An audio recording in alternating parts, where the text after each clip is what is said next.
One's also got the flame. Michigan grows folks. Just wanna grow something to smoke. Michigan grows show. Michigan grows show.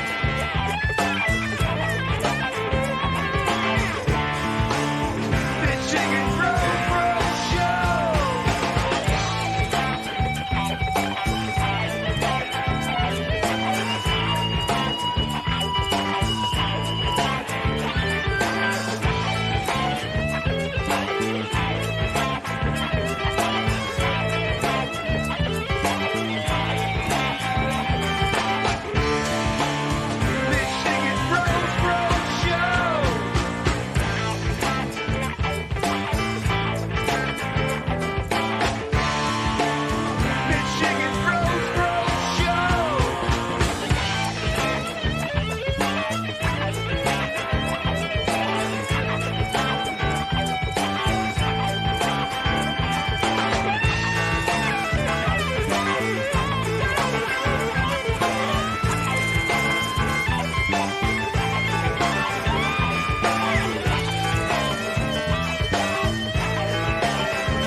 Baby, come back.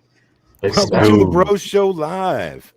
I'm Skilbo One. Tonight's guest is Blue of Green Tank. Welcome to the show. Welcome to the show. Thanks for having me.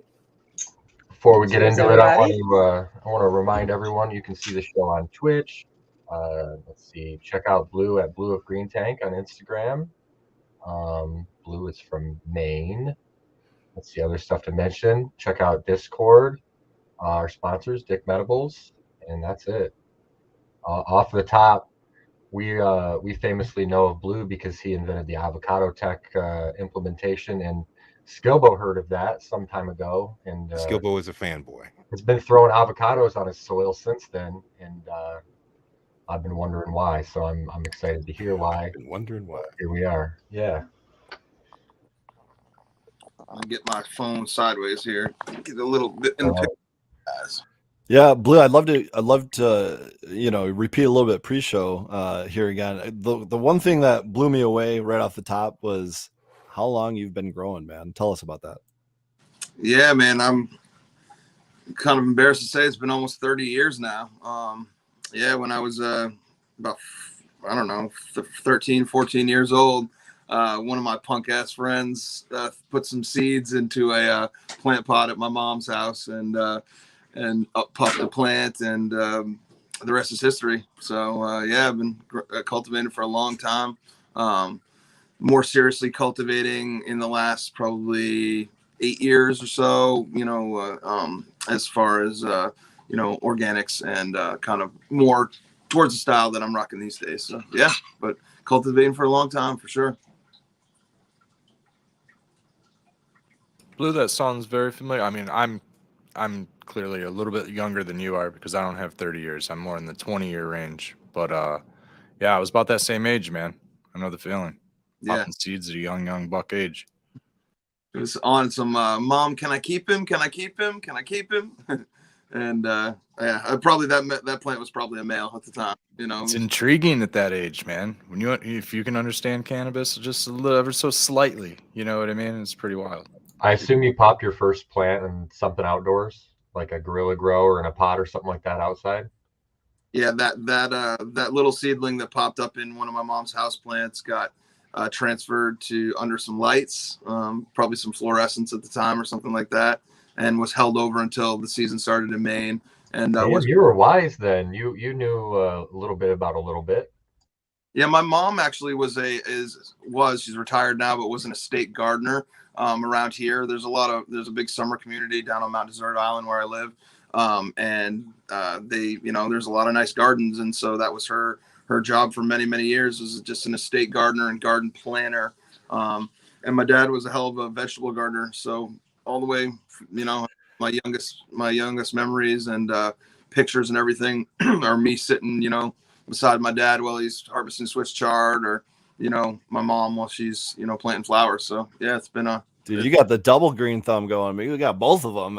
You got the indoor gardening mentorship from like a toddler age. That's crazy. That's awesome. Yeah. She probably suggested it. She's probably like, why don't you throw these under some fluorescence? She Get was cool. stronger for it, Yeah, but that's what set it off from there. And then I used to grow outdoors every season, and then eventually moved into indoor, and more so as things got destigmatized and legalized here. I kind of doubled down and was like, okay, I've got experience here, but let me really learn the indoor aspect, because I live in Maine and it's cold. So what's the latest you can keep them outside there? Like you got to be in by. I mean, I've had runs that have pulled around November 17th, and that's shit, really super rare. That's even good for around here. But what's like your normal? Because like I'm getting real sketch mid-October, man. What's your parallel? Where are you at in the world? Damn, I was gonna ask Name is that Grayling. question for Uncle Rick over there. 35th, 35th. Is that? Yeah, you looked it up. Late September. We usually have a real wet patch in the beginning of October, and that can really mess things up for a lot of people. But a lot of times, if you have some cover, or you can stay the course, or you have a hoop house, or whatever it might be, if you can get through that patch, you'll get, as the weather cools off, the botrytis and all of the the things that we want to avoid tends to calm down.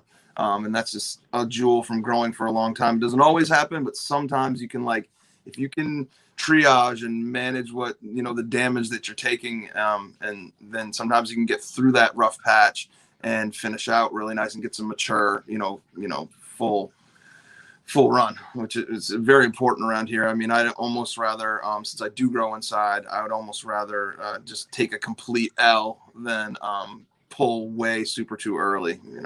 I got a quick organic question for you in regards to botrytis, because I've heard this said before, and I don't know what the science may or may not be behind it. But in your experience, if you had two plants outdoors and you were growing them through that wet October, they're the same strain, treated the same way the whole way through, except you're growing one with bottle nutrients and one with your avocado tech. Do you think that organic kind of blend is more capable of fighting off a disease like botrytis? From my experience, genetics are the number one factor, and obviously just the little idiosyncrasies of how the weather. I mean, generally botrytis sporulates because it's getting that ping-ponging of temperature and humidity. Sometimes one, sometimes the other. Generally both. I would say that probably the organics would be better suited. The straight organics, and especially sort of the long format organics, as I call it, which is more like in container composting, or applying compost, things like that. They're more the hunter gatherer. They're out there hustling to get there to make nutrients available in their soil system. Whereas the other one is more like a pampered athlete that's getting, the bottled nutrients just handed to them. They're going to excel. But again, when adversity comes, there's a little bit more of that hunter gatherer vibe in some of the organics that can allow it to sort of weather the storm a little bit. But again, you're looking at bud size, you're looking at how did you train your plant, you're looking at a ton of factors. But I will just say that's why one of the reasons I was drawn to organics is it seems to have not only more robust expressions in the plant, but also just end product wise, and secondary metabolite wise, but also just, it's just, there's a little more buffer, a little more fortification. But at the end of the day, if you're getting that shitty ass weather and there's nothing to do about it to manage it, you're going to have a few mushy, colas. There's just nothing. Yeah, that's fair, man. We've probably all experienced it. Would you primarily say you're an indoor or outdoor grower at this point? And what, I'm curious to hear about your start indoors too.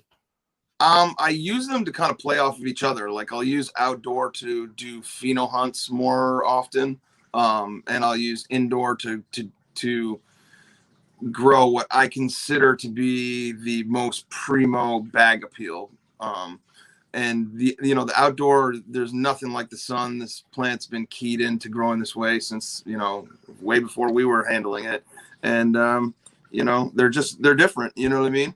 That's going to be your best stress test for trying to find the strains that aren't going to get PM and all of that sort of stuff. You grow them outside. Battle tested, man. Yeah, At the same time, I've found, and I'm sure you found too, that I want to say, I don't even want to say a lot, maybe a lot of strains. I'd say at least half the strains are way different when you grow it outside as compared to inside. It's like sometimes you'll be like, what the fuck just happened here? What is this? So I can see where, when I tell people when you're pheno hunting, pheno hunt the way you're going to grow it, because it could be different if you don't. I agree, Spartan. I actually experienced that this summer, kind of really for the first time, because I've grown a lot of the strains. I've grown outdoors, I've grown indoors, and I've just grown it for so long. But this garlic punch I was growing, I'm still growing indoors. I just posted a bunch of pictures and whatever of it recently from indoors. But I mean, it stretches like crazy indoors, and it's like just explodes in every different direction. It's got very wide internodal spacing, but extremely frosty, dense nugs, but crazy internodal spacing until you get to like top 5 or whatever. So just giant spear. But outdoors, it's stacked and it's stacked and it's Which stacked one? and it's stacked. Garlic punch.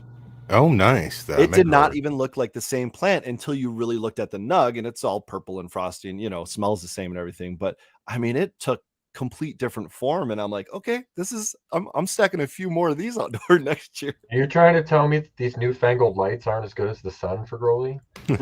They're doing pretty good, and they're definitely doing better than HID, but there's nothing like the sun. He's right. It's that full spectrum, baby. Yeah. Oh, I see we have our first question for you, Blue. Jim Owen asks, what are some good strains for outdoor in Maine? Let's see. And what are the qualities that you're fighting there in Maine? Like, is it PM or? Yeah, I mean, honestly, like in all my cultivation, the jury is still kind of out. Like, I would want to say, like, massive terpene expressions are going to be great for protecting your plant, and so therefore, if you pick something that's really high in some dominant terpene, chances are that's going to be bacterial, antiviral, antifungal. But I mean, I ran this past season outside in 100-gallon. I ran something called avocado ice cream, which was I think it had like Fuerte OG, so it was like a very OG kind of leaning plant, and it had that like almost like school peas kind of terps. Like it was like very mild and mellow, but it was bulletproof. So I would say probably, yeah. I mean, it just depends on the chemovar, if you will, the chemical makeup of what you're growing. And again, those little, the details of the weather and if you have cover and if you can, manage your humidity and things like that. So unfortunately, the jury's still out. I will say from experience, as you guys were saying, different expressions from the same plant, same cut, everything. I talk about on my IG feed all the time this cultivar that I'm calling Saber now, SABER, but I call it SBR because when I received the cut, it was a mystery cut. I thought it was sugar black rose, but it turned out it's a haze leaning. It's totally different, but it throws these bubblegum terps, especially outside, but inside it expresses very, very different and really, really mold resistant and botrytis PM and botrytis resistant. And in a lot of cases, like out of the bunch, it will be the most resistant to a lot of pests as well. And it's got to be the chemical makeup, but the morphology is even different between the two. It throws these long icy spears inside under LEDs in my living soil system inside, and it branches like a literal bouquet of nugs. It's crazy, and that's why I liked it, because it just grows so easily. But outside, the standard stuff you think of, a little leafier, a little less potent, a little less trichome covered. So yeah. The jury's still out. It's one of those things you can't just say, here's your silver bullet, this strain's going to work for you. Just there's so many details. And oh yeah, man, you're talking about haze outside in Maine. That's just so antithetical to what you would think would be something you would want to run outside, you know. Right. But hold on, I'm totally in agreement there, because I was going to say, it's in my opinion and experience, at least kind of at this parallel or whatever what I call it, or climate, it seems like those hazy, I've never thought about it this way, but you're right in the terpiness, and I think high in CBGA, because all the strains I grow outside that do well, they're all high in CBGA, which is an antibacterial thing as well. But I don't know if that translates, because that's an effect it has on humans. But regardless, it seems like the sativa kind of hazy type strains do really, really well. It's just, how do you get them to week 9? You know, it's getting them through that, and you know, you almost have to have a hoop house to get there. Yeah, and when I've had you know, the best success, I have had a hoop house or something to cover them with. But and as I spoke about before, sometimes in Maine you can you know, everybody's shitting their pants in early October, but if you're able to weather the storm and take some loss, a lot of times you'll get into a cooler climate, and the atmosphere just can't hold the moisture, and so you don't have, like, the botrytis just kind of disappears, and it's like, what the, you know. And yeah, you said triage, and really that's the word for growing outdoors. It's like you got to cut your losses and kind of accept that you're growing outside. Bugs are going to get to some of the stuff, rabbits are going to get to some of this stuff, and then, you know, you do your triage, and then you get to the end. Yep, sure. And that's what I do. I go around with a little kit that I keep in my truck, and I always, like, if I drive over to my greenhouse, I bring a pair of really, really sharp scissors. I usually get sewing scissors, like, for, you know, sewing. And I will bring, a lot of times I'll get a little spray bottle, especially with all the COVID stuff that's gone on. I will rinse out like a little antibacterial spray bottle, and I'll fill it with some not usually isopropyl, like a high proof beverage alcohol. And I will go in there and I will scout everything, and I will snip and try to remove and excise any product I see, and try to anything else just to slow down the spread. And it's really worked for me. I mean, sometimes you get into a situation where that just is not fucking possible, but I just look at it like each pocket of mold that sporulates is a potential to spread to another one. Sometimes it's systemic and there's not a whole lot you can do there, but do you find bourbon or vodka works best for spraying them down? Yeah, good scotch, like an Everclear type of thing, you know, like you know, just ethanol maybe, or Johnny Walker Blue. you got good taste. Real particular. Those added terps, you know. Cheap shit. But yeah, and I go, you know, very, very carefully remove the material. A lot of times I'll be spraying the scissors more than I'll actually be spraying the plant, if that makes any sense. You really don't be spraying alcohol on your stuff if you can help it. And it will damage the plant in areas but a lot of times you want a little bit of that damage to kind of heal up that area so that those open wounds aren't susceptible. I had a lot of experience battling botrytis. Dude, I've never thought of it like that, man. That's such a different realization, is you don't want it to be able to spread from right at that one spot. Yeah. Right. Alcohol will dissolve trichomes, so you want to be careful. It's going to brown the fuck out of them. Yeah, for sure. Another thing I'll do is we had a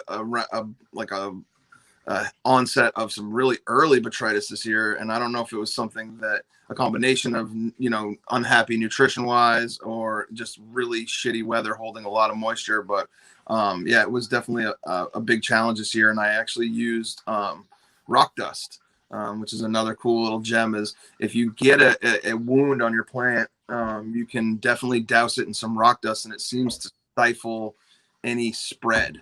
Kind of interesting. It helps manage the systemic spread. Anybody who's had botrytis in your stems knows that it just is a silent creeper. You'll look and all of a sudden the branch is wilted and you're like, what the fuck? And you look down below and there's some kind of botrytis damage down there, which is causing, you know, ruining the water transport. And so rock dust, man, I've used it on a bunch of wounds, botrytis wounds, and it actually really works. And I think part of it is desiccates it and dries it all out, and the other maybe something having to do with the minerality. I have no idea, that kind of stifles it. It's pretty cool.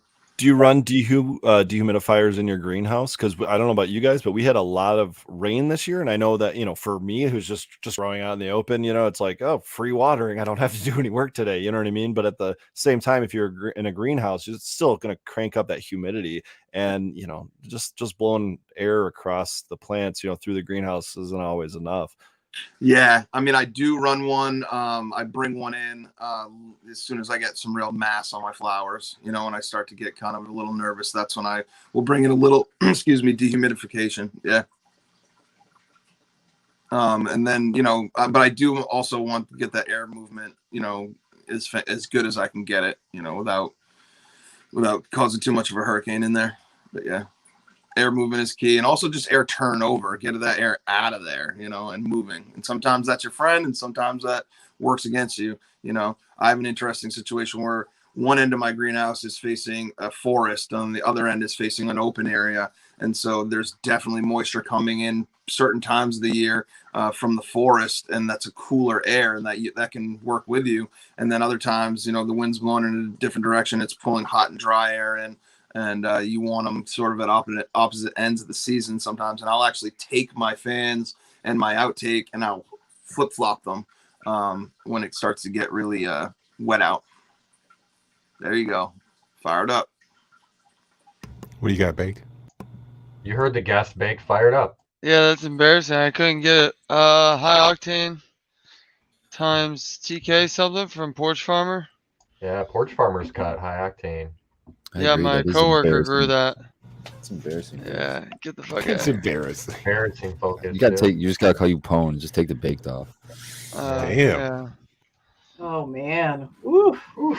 He's Burn. spicy. He's spicy tonight. Odd couples at it.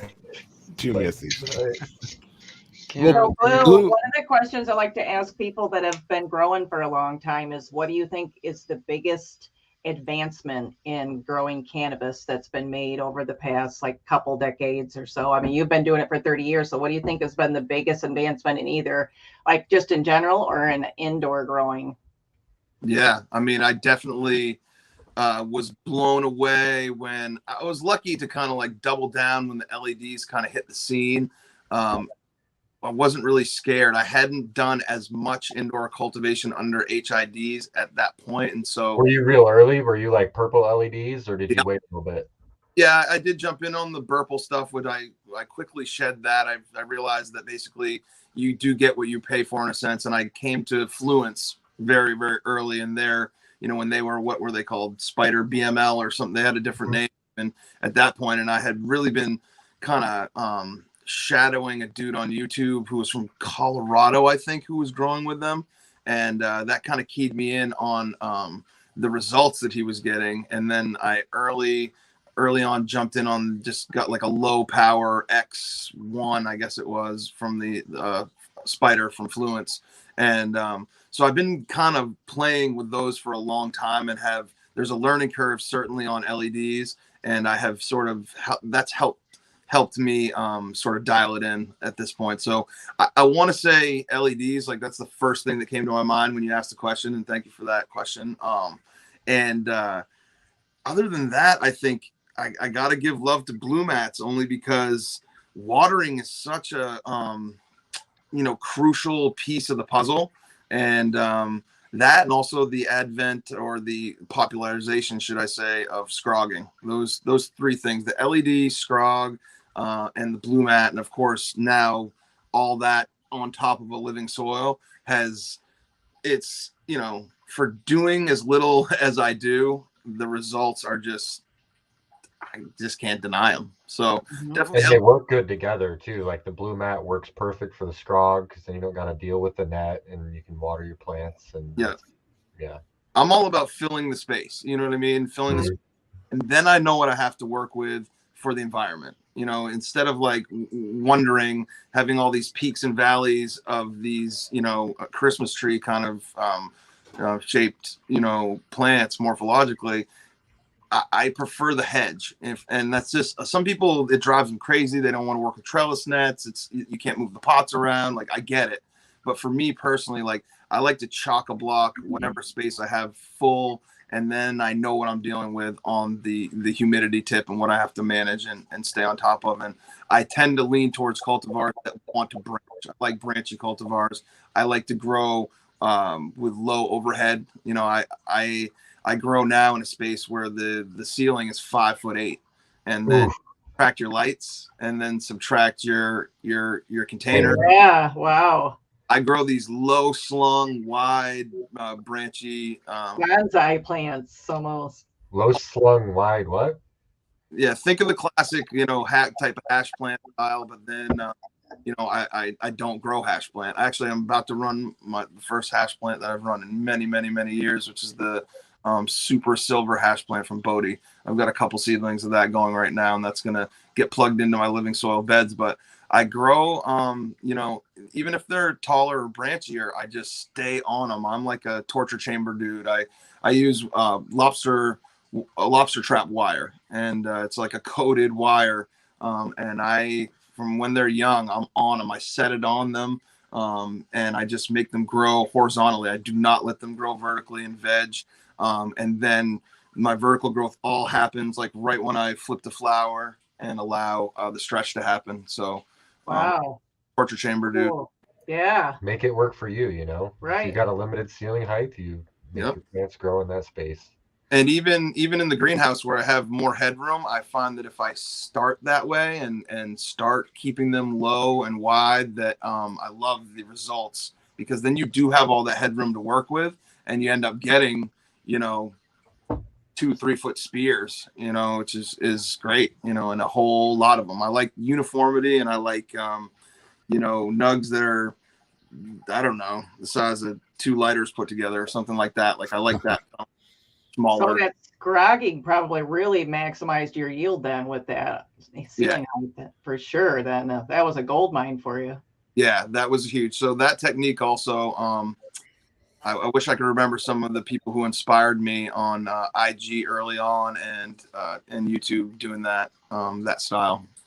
But yeah, there was a gentleman, I think from Australia, I want to say, who was just killing it. He used to make these scrog screens that were like kind of concave, and he would just fill that space. And he was really a big inspiration. I was like, man, I want to do that, but I want to do that with the tools that I have here. So for sure, I think I've gotten there finally. But yeah, the we journey. have a question here from Blue Kiss asking if you've run across a strain that doesn't like that training style as much. Like, what have you not been able to run because of how you have to grow? Yep. I have noticed I ran Dirty Starbucks. That's from So Good Seeds, I want to say. And great breeder and seed spot, by the way. And that has some of Kaya's coffee in it from Pacific Northwest Roots. And that was just a big lady. And I was able to do it. That Daddy Mac was another one. I tend not to really like the super OG structured plants because, I'm talking about the one where you get like a node, a stick, a node, a stick, and then one, apical cola. Yeah. They tend not to want to branch as much, and they branch kind of at different times. So sometimes if I'm not on them, they'll get away from me a little bit, and I'll grow them up into the lights a little bit or something like that.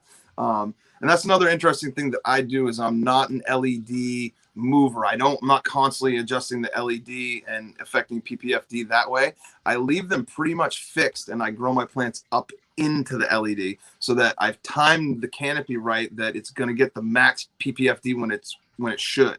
And then I use my dimmers in the end, and I'll dim those LEDs back to kind of take the pressure off the plant later in its life. And that's just a little dial it in kind of thing that I do that really helps my results for sure. Mm-hmm. Now somehow we've gone we've gone a half hour and we haven't even mentioned avocado tech. And I know. We got to let it percolate. We're getting there. I was thinking that earlier, but I was I letting see them the get to pitchforks it. starting to come and the fucking torch No. is starting to be lit. So we got to at least talk about avocado Here's tech. the avocado tech guy. Let's Spartan, talk about you everything. just don't like Fruit job foreplay, preview. huh? We I were know, getting man. You got to there, let though. it We were getting Straight there, to the point. Spartan. simmer, Man, baby, I simmer. like to cut through I just like to cut right to it, man. Yeah. Tell us Cup about that I've avocado also right heard in. fruit job Foreplay. theory. Is that what you like to call it more, or you throw still that like pit away, avocado Lady, are you tech? surprised? You It's just get rid of that pit. things where there's nothing I can do about it now. If I want to change the name, people are still going to call it what it was. I didn't even name it. Right. He just said Right. doing, and I was It was like, a hashtag, is what it Well, I have was. to put tech after whatever it's called, and it's an Yeah. avocado, so you're just stuck with it. like I'm not from the West Coast. I have no clue what tech was as far as technology, technique. I looked at it as a technique, and on the low, that's I'm glad we got a half hour in because it's so much more than that. Like that's just it is the main tenet of what I do, but there's so many other little things that I do that I'm not going to just attribute it all to avocado tech, and there's a lot of different sub styles within avocado tech anyway. So I'd love to talk about it for sure, but I appreciate getting this far in. It's so much more than that, honestly. And I get pigeonholed a lot because people just think I'm doing some little gimmicky technique, and really it's just it facilitates my results, and that's why I rock so heavy. And I just envision it being the cleanest cannabis possible when you know every single goddamn thing that went into your plant. Like it's just that I only smoke my own weed generally because I trust it. You know what I mean? It's complementary to the system. It's working within the boundaries of the system. And then and it can be folded into other systems as well. I mean, I don't jump all over the place in grow styles. I do what I do, but I love seeing everybody implement it all over the world at this point. I have people hitting me up from Chile and Brazil and Russia and South Africa. A lot of people rock with it out there in South Africa. Like it's just. Well, quit teasing us. What is this avocado tech? What do I do with it? So basically, like the people toss around this fruit drop theory, and what that is that fruiting trees will reserve, in a sense, part of their resources to propagate the next round, whether it be seed or continuing on growing in the next year. But they'll drop a portion of their fruit, and that facilitates a lot of biological interaction underneath, the plant itself, and acts as a hub to maintain that biology in one sense. But also feeds the flora and the fauna around it. So it's woven into a bigger system than just plopping something down on the ground. And so I just being stoned staring at my plants figured I don't want to do a big messy compost or a smelly jadam, or I kind of just ruled a ton of things out. I don't want to put up a whole medicine. You like avocado toast? I just, I don't want to do all that. What can I do? And then I looked at, cold composting and vermicomposting, and I'm like, I don't want to do the whole worm bin thing. But I was interested in it and studied it, pretty heavily. And then I thought, what are the reasons that I can't do this in container? And I looked at all those different reasons, and then I slowly took out all the negative variables until I got something that was fairly safe, which is something small, and something nutrient dense, and that ended up being an avocado. I tried not a lot of moisture, mangoes, I tried eggplant, some other funny things at the beginning, which are a little bit inferior in my opinion, and then came with the whole twice baked potato thing. And so avocado tech essentially is taking a domed fruit, picture an avocado because it's the easiest way to envision it, removing the meat inside and the seeds, pureeing them into a guacamole, if you will, and then adding your dry amendments or whatever way you'd like to steer your plants, adding that into the filling, returning it to the shell, and then putting it face down on your soil system, and your worms come up. They're attracted by the moist, area, good place to hang out. They happen to love avocados as they begin to rot. Lots of aldehydes and esters and all kinds of fermentate, a lot of things going on underneath that area. It's a knot. It's just a big knot of worms. We all know that we lose a lot of avocados in our fridge to fuzz and mush, and so that's when you want to use this. And you can fold in something that's kind of specifically timed to the stage of cannabis. Again, you have to put it down a little earlier, and it's kind of like a running tally of front-loading nutrients, basically. And then, the happy benefits are you get worms breeding, you get, worms consuming bacteria and fungi, propagating that all through your system by going back down and pooping it all around the rhizosphere. And it's a way to sort of like steer the plant if you're adding specific amendments in and biostimulants, but it's also you just maintain a healthy environment down there for all your critters and stuff. And I know I'm doing something right when the macro I feel like the macro effect, mirrors the micro. So if I've got a lot of springtails and, orbited mites, mold mites and pseudoscorpions and weird stuff showing up in my system, then I know I'm doing something right on down on that, microscopic level as well. So, in a nutshell, that's what it is. And we can go further into how I kind of tailor things towards the cannabis life cycle. But that was going to be my next question, was like, what's your basic recipe for like a veg setup or a flower setup? Like what are your tailor recipes? Where are you aiming for? Right. Well, so at this point, again, I'm trying to make as many of the nutrients or grow my own version of these nutrients that I can then use in what I'm doing. And so you want a nitrogen component in your veg pod. You want heavy calcium component, in my experience, especially depending on cultivar. And those are the two things I really focus on. And the avocado delivers a lot of micronutrients.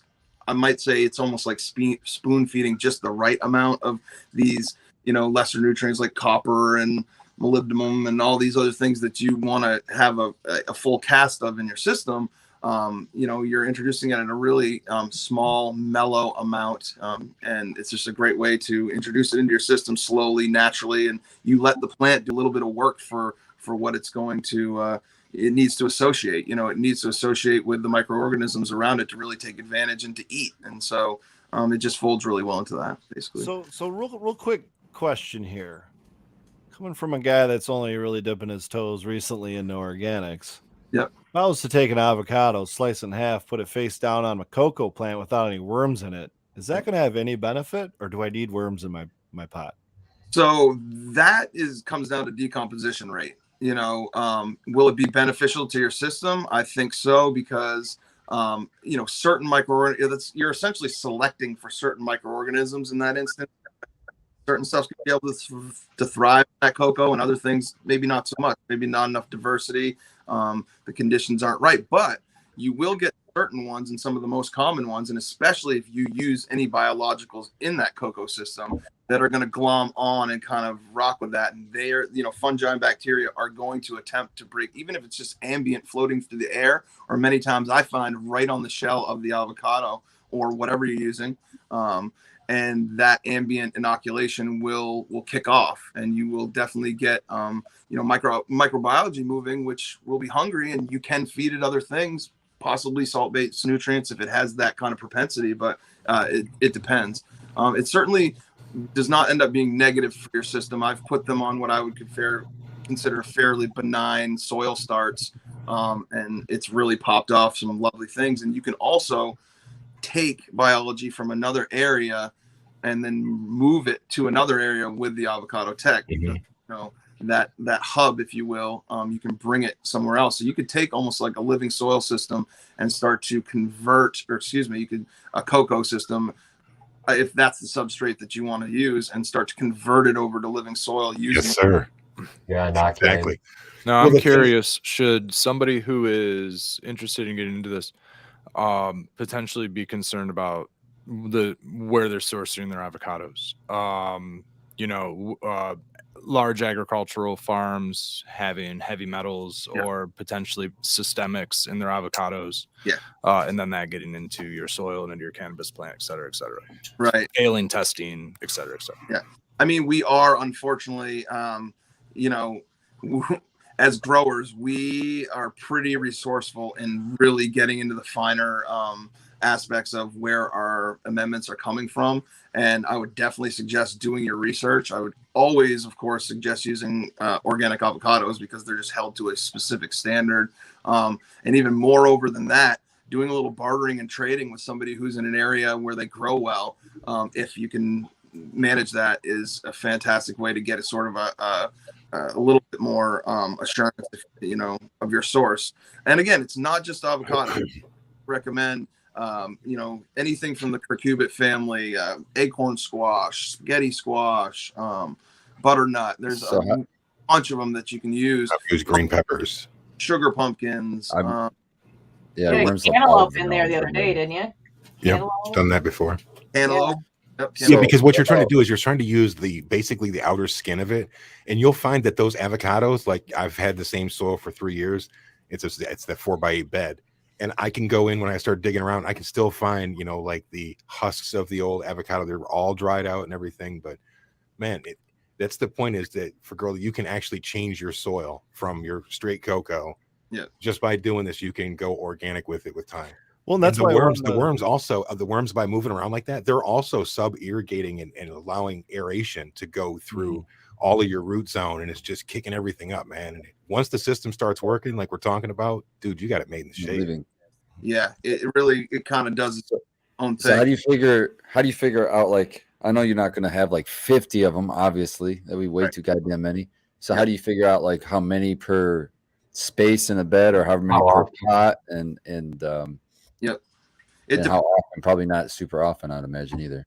It depends on whether you're actively feeding with them or you're using them. It depends on what you're using it for. If you're using it as a method to breed worms, you can get away with less because it just becomes a hub. But I never use more than a half avocado for one plant. I grow bigger trees, like I grow fewer plants, bigger plants. I would not suggest being wasteful with it at all. A lot of times you can get, if you have two plants spaced closely, or fairly close, you can get away with one in between the two, and those root systems will both kind of interact and access with the hub that's going on in that area. So if you're actively feeding with it, I've generally started to lean towards larger vessels, things like the acorn squash, or I'm really digging spaghetti squash, man.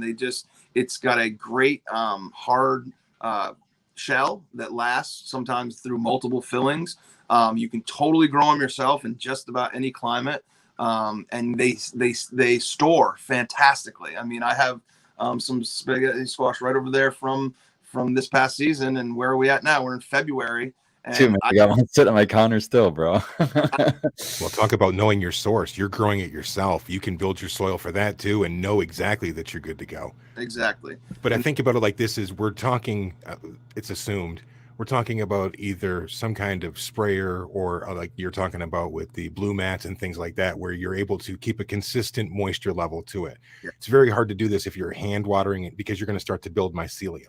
Like one of the things that I love to do when I made my mix was to add and get my enzymes going by throwing in the malted barley at the same time, and some rock dust, man. And you can just go down so many different rabbit holes of the different things that you can add, like you're saying, and really get into the minutiae of it. And mulch is your friend. I mean, some people, Has to be various forms, but that's another way to get away with it. And watering is to mulch.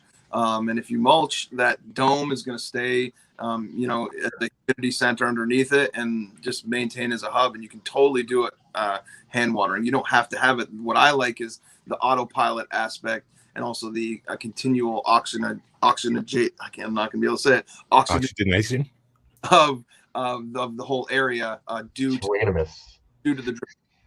So the drip emitter is constantly dripping down on the dome, cascading over the dome, carrying ambient biology in the air down into your soil as well, or anything that again happened to be on your dome. And it's a good synergy. I've noticed. I've trialed and errored it, for years now, and that's the way it seems to work the best, is just to have that oxygenated drip. I'm sure spray or sprayers would be fantastic as well. But I use the blue mat just because it's passive, and it's gravity fed, so no moving parts really per se. You could dial in the moisture level exactly. Right. So we use like the blue mat meter that actually goes in the soil, and it'll tell you the percentage of moisture in there and shit. Yeah, and I'm not Mr. Perfect watering either. Like, I have dry spots in.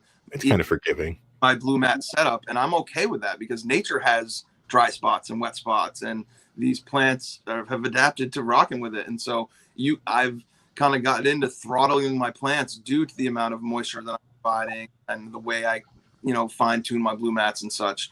And you can totally do the same thing with hand watering. It's just more work, and it's a little possibly less precise. And I feel like if you really dial in a blue mat, and again, this is not a blue mat infomercial, but they can the plant becomes the one who's in the driver's seat. So when the soil is drying out, it's in effect calling for more water. So as the plant uses it, it calls for more. And so that's just another way when you put the plant in the driver's seat, it's just going to focus on, other things, producing secondary metabolites and things like that you want it to be doing. And you're not the one in control throttling that. So yeah, I agree with you. If the plant has that constant amount of water there at all times, it seems to do so much better. Yeah. And I again, grow with sub-irrigation, which is kind of a similar concept, but if I didn't have that, I would definitely be looking at blue mat, that kind of a thing. yeah. Have you used one outdoors before? Does it seem to make sense to use outdoors or no? Yeah, absolutely. No, my 100 gallons are wired with blue mats, and my green also, sun grown stuff is I use the blue soak, which is like a soaker tape for you guys, like for the horticultural folks on the other side of things, non-cannabis. Soaker tape is fantastic too. That and carrots, the deeper carrots, the longs. Yeah, I use the maxis. I use the shorties too, especially inside, because I like to measure. Basically what blue mat is a tensiometer. It measures how much water tension is in the soil, and when the soil, there's no moving parts. It opens a valve and drips. That's it. I mean, there's not much else to it. And you can fold in a little feed, or you can fold in some biostimulants in there, and it's pretty handy, to sort of actively and passively, influence your plants. So, well, the good thing about blue mat outside is that you can finally get it, the reservoir up high enough to be able to get the pressure that you need to be able to get that blue tape to work right. Yeah, I use 55-gallon barrels stacked on top of each other, so it's perfect height. How high up? You're just one on top of the other one gets you there? Yep. My res 55, and that's been fine for my uses. Yep. I like the idea of the drippers, because I imagine that's just like the best oxygenated water, because it's falling through air just one drop at a time, getting super oxygenated. And cascading over the shell too, if you're doing it over the avocado. The mycelium goes crazy, man. Umbrella, Yeah, hitting that shell's probably breaking the surface tension, getting even more oxygen. Yeah, you're right. Yep. Especially when you throw a little saponins in there, and maybe a little fulvic, things like that. Really kind of like get that, break that surface tension, like you said, and really get that water getting into all those nooks and crannies. Important too. So yeah, I mean, there's a lot of other little dial-it-in tricks and stuff, but so I'm here to answer questions, whether they be simply about avocado tech or how I combine other methods. Dry amendments. You mentioned dry amendments and folding them in, and I'm thinking is like cayenne pepper, onion, some cilantro. You gotta. What are these dry amendments you're putting in? I assume you're catering it to the cycle of life that it's in, right? So what type of dry amendments do you add? Right. So I usually use a combination of dry amendments and some type of fresh aspect, because I feel like there's a lot of fleeting aspects to decomposition that people can't throw a microscope on. And so for veg example, I will take either dry or fresh canned leaf or some leafy greens, and I'll spray that. I'll add that to the filling, and then I'll use something dry. I like to use rock dust. I like to use gypsum. Big fan of gypsum for a calcium source, and also a little sulfur bump as well. What else? I personally use kelp because I'm from Maine and we have killer rope kelp here, and I will just go collect my own, and I will triple wash it. I'll soak it, and then I'll dry it out. And then I'll blend that into dust. Fresh, the kelp's dried, but I'll chop it up right as I'm about to use it, and I'll incorporate that in there. And I usually only use that at one specific time in the cannabis life cycle. I don't like to overdo it. I'm cognizant of heavy metals. I'm cognizant of things of that nature, and I use just a little bit of everything. What week do you use kelp? Excuse me? What week do you use kelp? I will use it. I like to get it in late veg when I'm considering flipping. So I want to get it in there at least probably 2 weeks before I flip. And the reason why I want to throw it in at that point in time is the biostimulant aspect more than anything. I want to create lots of nodes and lots of branching, and kelp is key for that. The hormonal aspect of that kelp and the cytokinins that it brings to the table are are killer. You just, again, don't want to overdo it. It has a great cast of minerals in it and such. And I know a lot of people use it for that, but I would be more likely to use something like a fresh seawater or foliar for the mineral content than I would be to load a bunch of kelp into my soil. That makes me pretty nervous. It's an old trick, an old gardener's trick, especially here in Maine on the island. You drive around and look at people's gardens, and they swamp the whole top of the garden with seaweed at the end of the season and at the beginning of the season sometimes, and they'll let it break down over the winter. And that's just been an old trick because it's cheap and easy fertilizer. But I imagine the heavy metals at this point in the game are pretty heavy in some of those veggies. So I Probably, yeah. as a biostimulant. What else do I use? So mineral component with the rock dust. And then you got your calcium, generally gypsum. I like gypsum because even if it's the granulated type, it's very reactive with water, especially if you have a water that you're using saponins with. It breaks down quicker than you would imagine. I do use oyster shell flour or meal, or however you want to say it. In some of my stuff is a slow, long burn calcium input. And sometimes I'll incorporate that into the avocado tech, although I don't like to as much because the things you really need to take into consideration are the texture and the abrasiveness of your filling. And you don't want it to be too jagged or anything that's going to interrupt the worms coming in there and having their little love shack. And sometimes, those sharp shards of oyster meal can interrupt that a little bit, as can, the perlite in your soil too. If you have perlite, I'm not a fan, only because worms really don't like them. Like it, you know what I mean? They'll deal with it, but they don't really love it. If you give them a soft avocado to crawl into out of that perlite, guess where they're going? They're going to be right up in that. So I've seen some cool pictures of like balls of worms inside of avocado. It's on my Instagram page. Yeah. Yeah. And with research, that's just basically, when worms get together and they, because they're hermaphroditic, they will writhe around and rub on each other, and it will induce breeding. And, the breakdown of the avocado pulls them in, and then they keep each other there for a while. And I've had a lot of questions like, well, why do you want your worms up there? Don't you want your worms like down in the soil, like doing their thing? And if you ever watch a time lapse of like a worm farm, they come and go and come and go and come and go. And they take with them, what they've ingested up top, they'll take back with them down into the soil at some point. And trust me, it's beneficial. Well, and they're aerating the soil. So you got to, by having that up in the top, it's beneficial because they got to go get it and then go back and, Yep.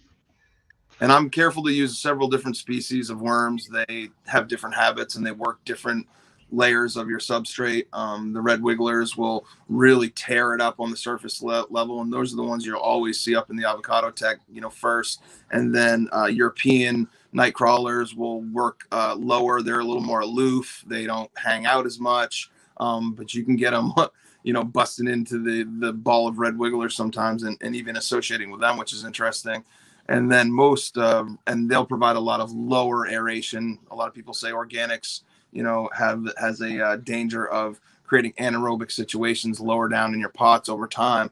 And I don't get that at all. And there was one point in a round, I'm on my round 15 right now of the same soil.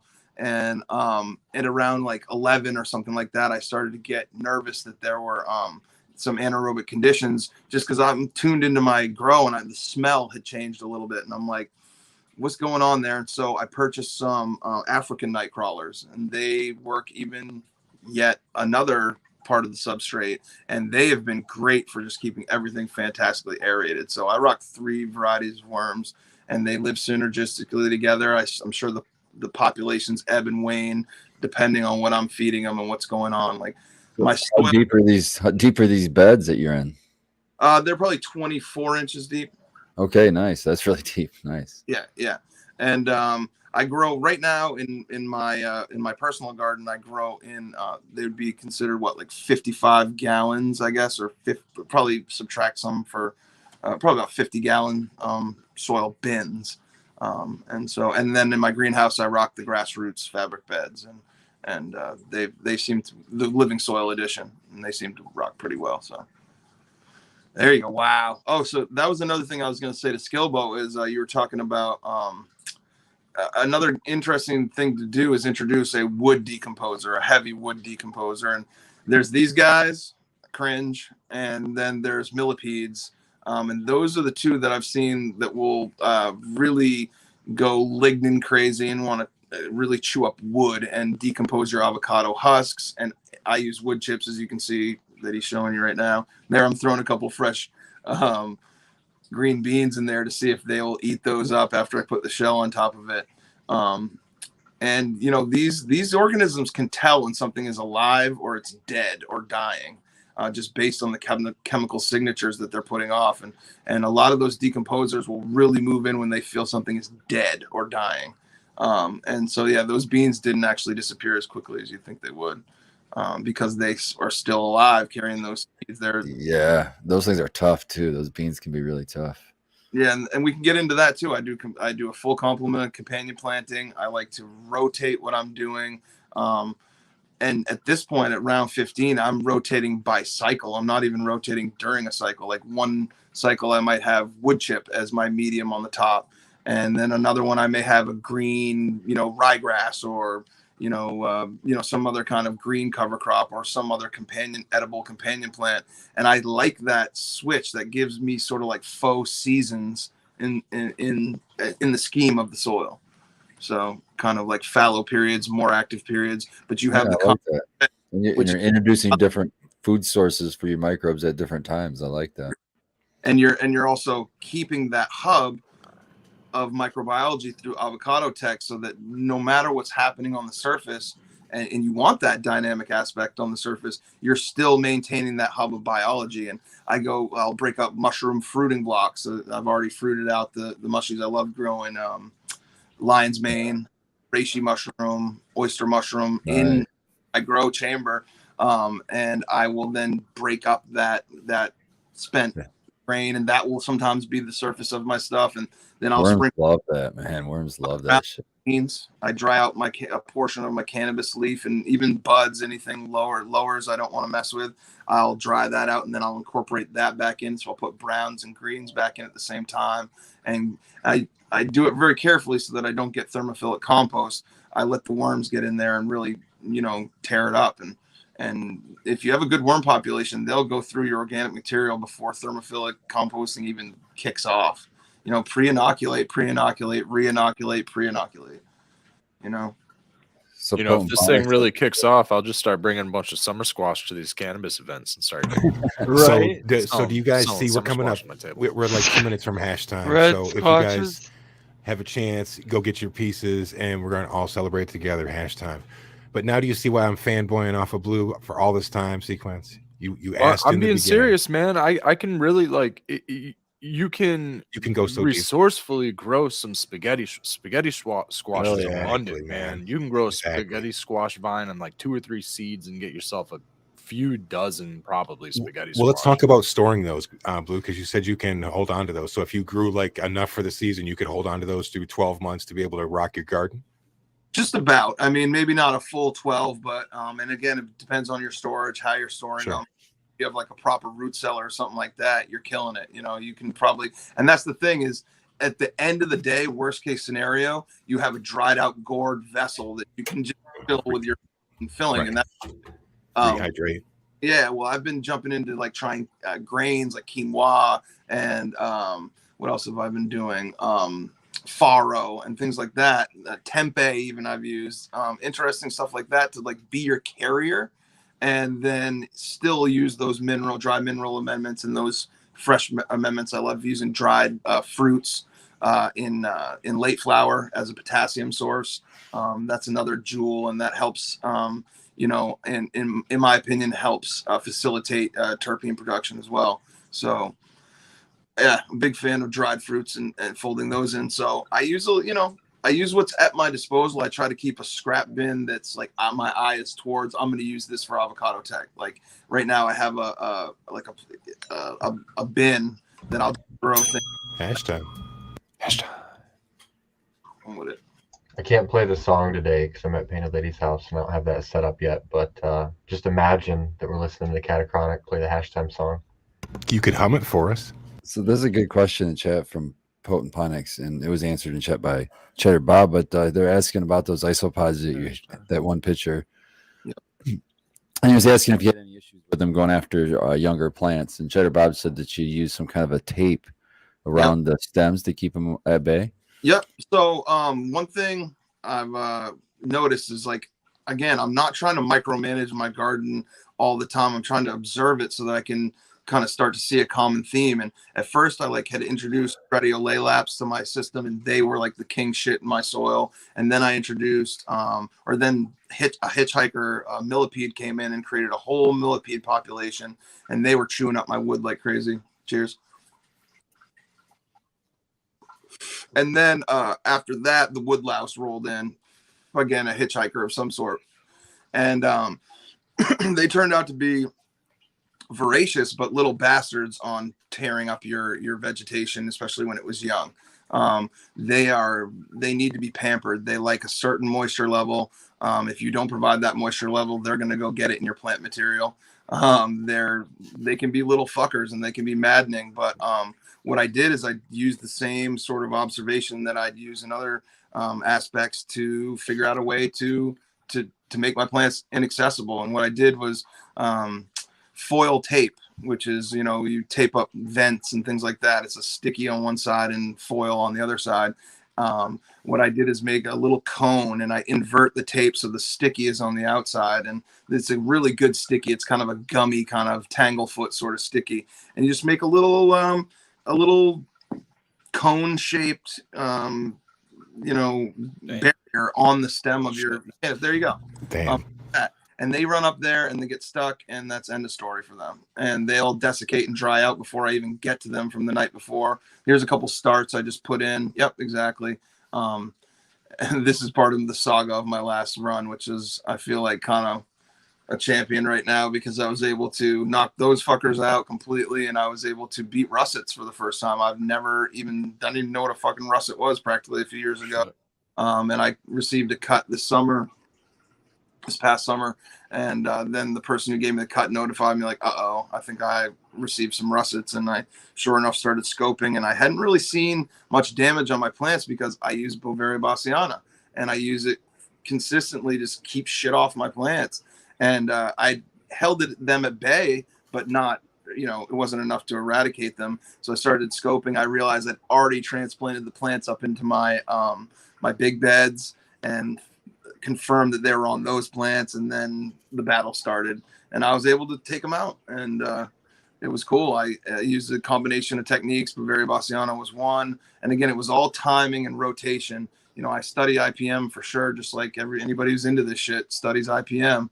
And I eventually fell upon, well, it was a combination. I used the Bavaria bassiana, and then I rotated it with a complete leaf strip of my vegging plants, and then I was able to dip all of those strip tips in Suffoil X solution, which is a horticultural oil. So the idea is to just suffocate them and then let all the vegetation regrow out, so that I'm not going to have anything on my flowers. And I thought I had this genius plan there, and it did knock them back super duper, but it didn't get them all again. And then I fell onto microthiol disperse, which is a sulfur product. I've never used sulfur before in my garden at all, but it took those fuckers out. And so that was huge for me. I made up a little special blend of just through my own intuition with the Q from Jay Plant Speaker, his wizardry, and a little bit of the amino N from Bokashi Earthworks. And again, I'm not a product dude, but I do keep a couple around just in case. What are we looking at, Sequence? Just spoon feed. Right there is a mixture of microthiol dispersed sulfur, the Q, which is a saponin product, and a little bit of amino N. And again, nice.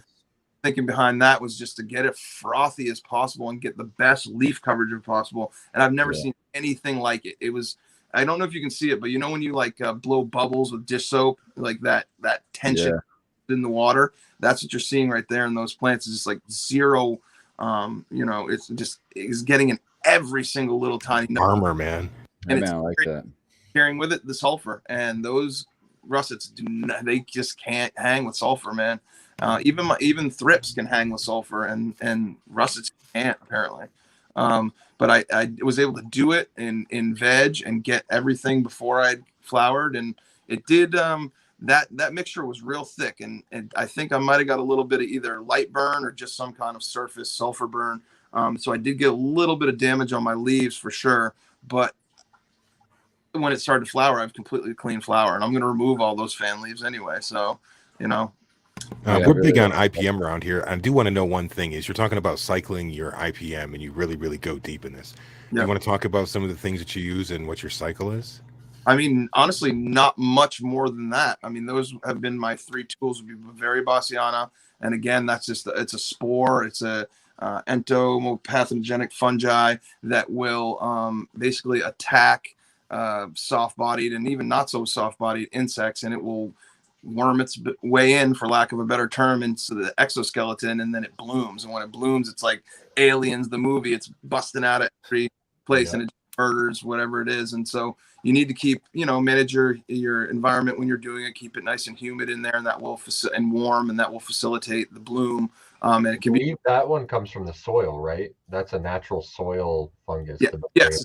Yeah. The other one I call it beneficial PM. Yeah, beneficial PM. PM, but That's you one of the, they say compost cures everything. It's because you are getting this consortium of all these microbes that are naturally in the soil, and they do have mechanisms to deal with, with pests and bugs, and especially when something's out of balance. Nature's just trying to put it back in balance. And I don't look at some of these anaerobes and things like that like they're evil. They're just there to do a specific job when the conditions are a certain way. So right. And even pests, I don't hate on them too terribly. They just want to eat too, and sometimes they're a signal that you're just doing something wrong, and you gotta do something a little bit different, and then you're getting PM for a reason if you're getting it, and that's a sign.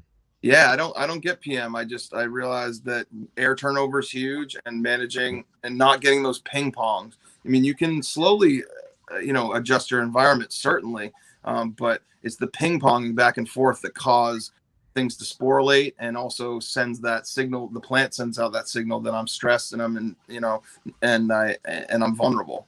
So you just got to be aware of that. That's all.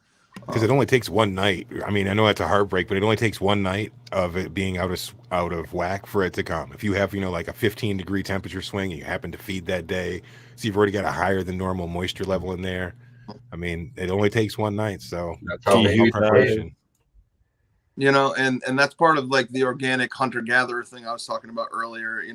If you have a healthy plant, it's going to have a nice waxy cuticle on the outside of the leaves. It's going to have that sheen, and that's just going to help you in the battle. I did notice I haven't had PM for, I can't even remember when, but I got a new cultivar in called Emerald Jack. I used to cultivate it years ago, and I got the cutting back, and I'm like looking at it, and the thing had PM, and I was like, what are you doing? So I put it into my system, and it doesn't, it just went away. I don't even know how to say it any other way. It just was well fed, and it just went away.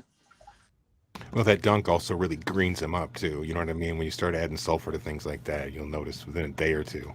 Yeah, I honestly, I've never used it before. This is the first time I ever have used it, and I guess it'll be in the arsenal now. It's kind of like the oh shit button for me. If I'm, if things are getting out of whack. And honestly, if anything's getting out of whack, it's because my life is tearing me away from the garden. If I'm there to hover all the time, I can keep a real good clamp on it. But if shit happens, even in commercial facilities where you don't scout that one plant for whatever damn reason, and that's going to be your vector. So you just have to be cognizant of that and stay on top of it. And everything's pretty much my own fault. If I have an issue, I shouldn't have taken that cutting with the russets. I, should have been more mindful that I was bringing a new cultivar in that might be susceptible to PM. And PM is highly, genetic in its propensity to just pop up. And a plant can grow out of it, and that's usually, environment will be the final guardian of whether that shit pops off or not. But if you correct that environment, man, and keep it consistent and within range, there's absolutely no reason why PM should ever rear its head. I mean, it's everywhere around us. It's just not sporulating because it can't. Exactly. Yeah.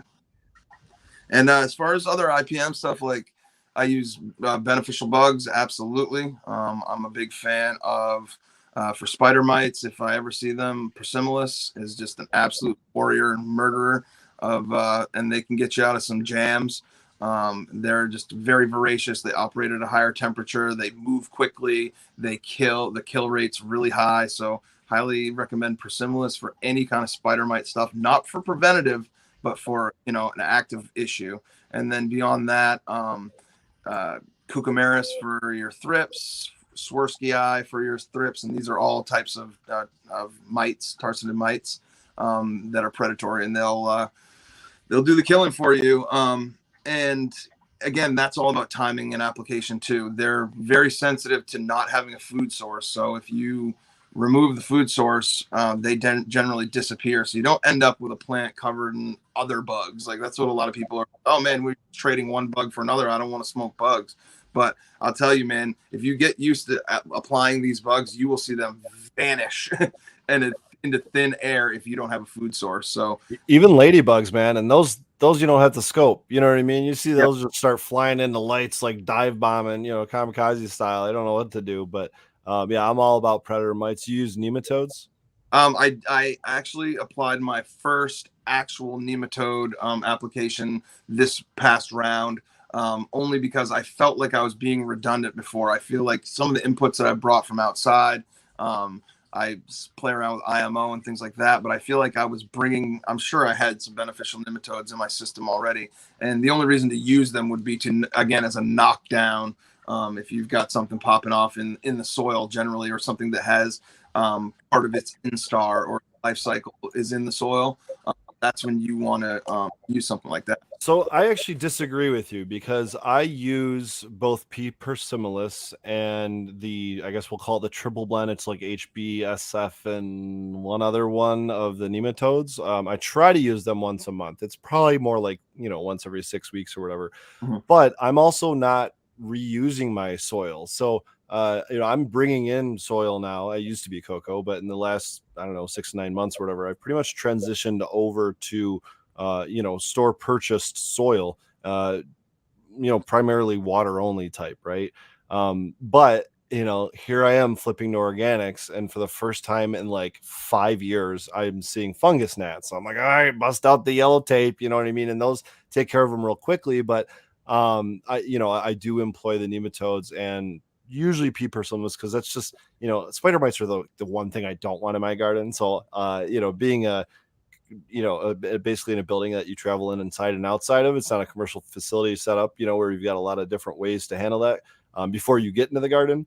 I try my best, but you know what I mean? I work outside as well. So those are the kind of the two things that I don't want in my garden. You know, of course, powdery mildew is the other one, but if we're talking pests, it's definitely spider mites. Yeah, no doubt.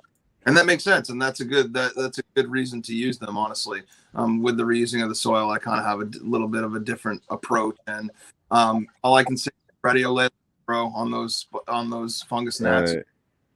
Once those And babies, the Bavaria Bassiana, you have like the 3-pronged approach. You got the Bavaria Bassiana that's gonna fuck them up.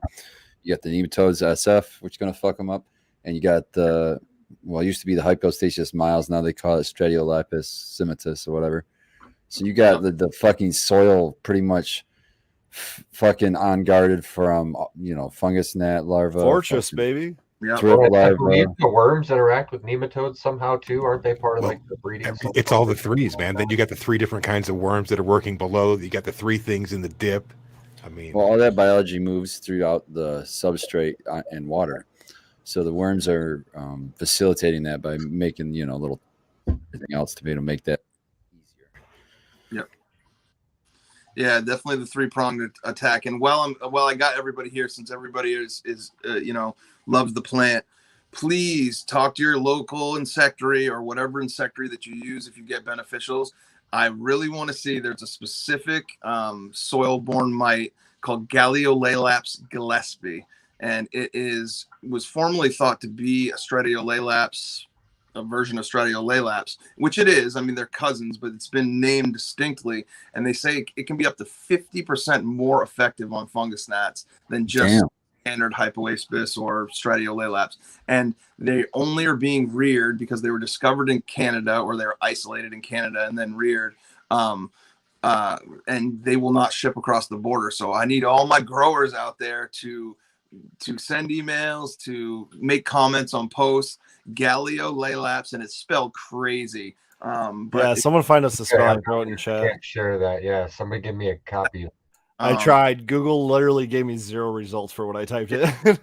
Bob is in the chat. I believe I sent him the name before, but it's like GAELEAPSGILLIESPIE or something like that. Galio Laylaps Gillespie. Gillespie's the dude who discovered them. I'm gonna remember it as Dizzy Gillespie. They look a little different. Like, I don't Is know. it a nematode?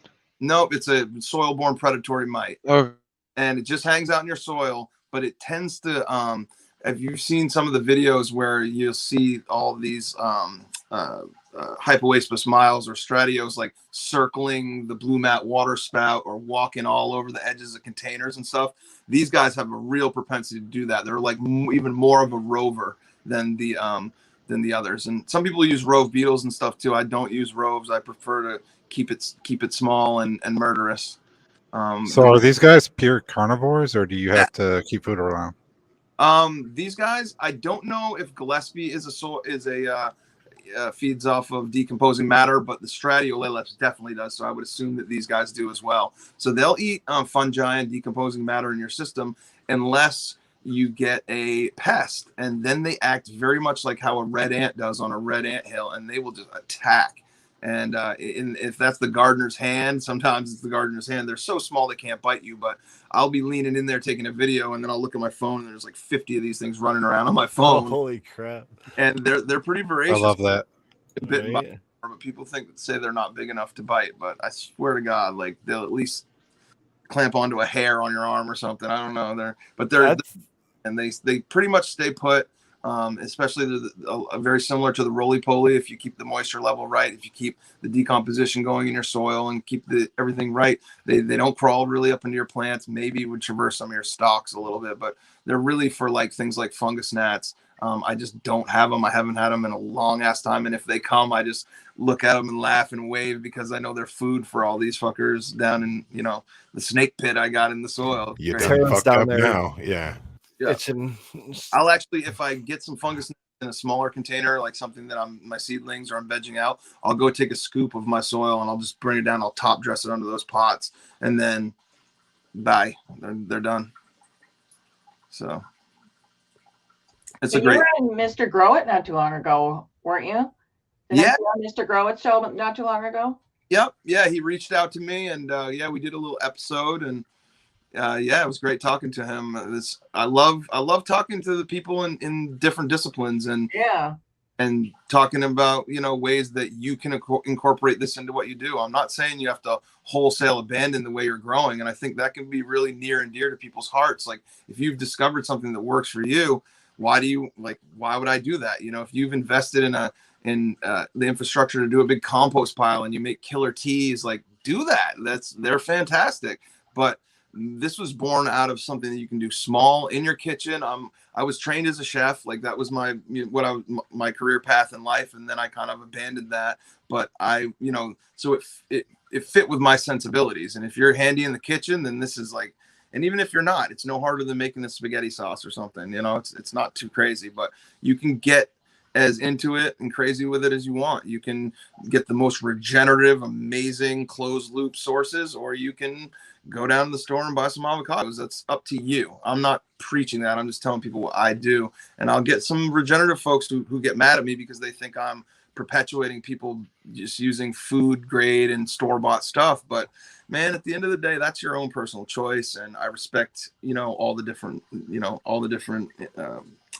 styles. Nah, we're splitting too many hairs in a niche community. You know what I mean? Like, start where you can start and worry about it later on. Yep. Well, I like how you talked about like the fruit drop thing and like how it is the natural way of things for like these things to just fall down on the ground, Replenish. Decompose there, and so you're doing really an organic thing, truly an organic thing, I think. So think about this as like a mix. You could take like craft blend, and you could take the scoopings out of whatever you're using. Let's say you're using the spaghetti squash. You add that together. I'm telling you, I would add some rock dust to that. And maybe when I grind up my enzymes, you get that malted barley in there, and it's just going to all go. The one word you used earlier, Blue, was thermophilic, and you were Yes. talking about the mixture between greens and browns. Thermophilic. And that would And be, thermophilic is when you create conditions biologically that will heat up the compost. exactly. And so, you may want to avoid that. That could burn roots. I understand why you would not want to do that on top of a plant or next to a plant or close to a rhizosphere. I wanted to get away from that. And that's the other thing is that, the avocado is nice in a sense, especially for indoor growing, because it's smaller, and as I said, even if it goes off the rails, the buffering capacity of your soil system is going to take care of that for you. And I use also bokashi because it's pre-inoculated with flocculative anaerobes that can deal with anaerobic or aerobic situations. And so if you get something that starts to get funky, a lot of times that will take over and kind of still digest your pod and keep things moving. For anybody out there interested in trying it, it's texture, and moisture. Those are the two things that you're going to find the best success with. And that's why I say just start with a regular avocado, whip it into some guacamole, put it back in the shell and put it down, and just learn the vibe of it. Sometimes it'll be 10 to 20 days and that thing's gone. It's 100%. Some gypsum, maybe. If we got some gypsum laying around, we should toss that into. Yep, just be careful with it because gypsum, can once you apply that water, it can get kind of gluey. So just, I'm talking teaspoons and tablespoons here. If you go back on some of my posts, I will kind of make like a little color wheel, or I'll try to put each ingredient sort of on there and the amount that I'm using it. It's like, I'm talking like you could hold it all in your hand. You're not going super duper crazy here. You're relying on your biology to unlock those ingredients over time.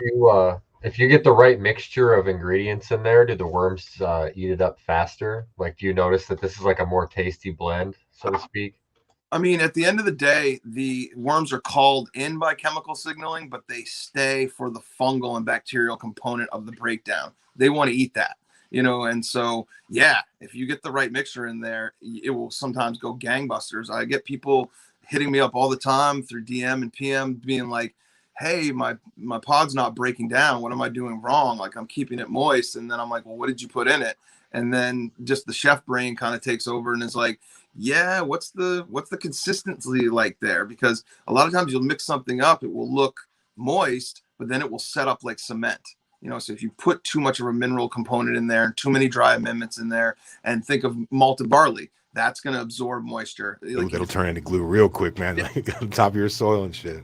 So I would almost recommend for people starting out to make the filling and then let it sit for a little bit and just see where it sets up and where it finally finishes. It's not going to rot. That's the whole point. You want it to rot. And so you could even put it in the freezer or the fridge and really check it. Because I'm telling you, 9 times out of 10, when people don't have success with this, it's because of the consistency of the filling. The worms aren't necessarily attracted to it more than whatever else you have going on in your substrate. Speaking of checking it, have you had the opportunity to do any lab testing on any of this? So that's an exciting new development. I have been rapping with soil scientists. I don't know if I went on the show with the Living Soil Deep Dive with Leighton Morrison and Brian, and they Leighton offered to take a look at some stuff. Unfortunately, like a dum-dum, I get these offers sometimes and I don't follow up on them. And he offered to take a look just to see how much diversity I had, directly maybe underneath the avocado and the soil system. And then a guy hit me up from Maine, which was really exciting because I'm very concerned about the fleeting aspects of soil when you send it in for samples. Things die off extremely quickly in transit, and I wanted something close and somebody who can throw a microscope on it. I'm not quite there yet. I can see myself getting down with the microscope stuff. My wife is a trained marine biologist and has field microscopes and stuff, but I only have so much time, man, and I haven't dived into the microscopy of it all. But I would absolutely be willing to at least get my ass in gear to send out some samples to some people to look at. But again, I operate with the, slightly intuitive in the sense that, micro is a version of what's going on in the macro. And if you have certain stuff going on in the macro world, that same thing's going on in the micro. things just won't show up or present themselves the same way biologically, or little critters and arthropods just won't be as robust as when you're, doing it keyed in and dialed in. So, but yeah, that's the next step. And also the testing, how much is truly available? What is truly available? When is it truly available? That's why it's this constant cycle of what I do. I do 3 feedings per cycle to tailor it to the cannabis life cycle. So I'll do a veg, I'll do a pre-bloom, and I'll do a ripening, for lack of a better term, pod. And that's when I'll hit it with a bunch of, potassium and dried fruits and things like that to help facilitate some sugars and a little bit more of some boogie in the end, to give the plant a sort of like be able to kick back and create those secondary metabolites and not worry about where it's going to get its food source, because I've front loaded it in the beginning a little bit. So. Okay, so that's my next question is, personally, we all have our own grow philosophies, right? Personally, I like to preserve terps. I'm all about the flavor of this plant. What do you do, or what do you think you could do to increase the terpene production or availability, or however you want to look at it? I want more terps. What can we do with avocados to get more terps?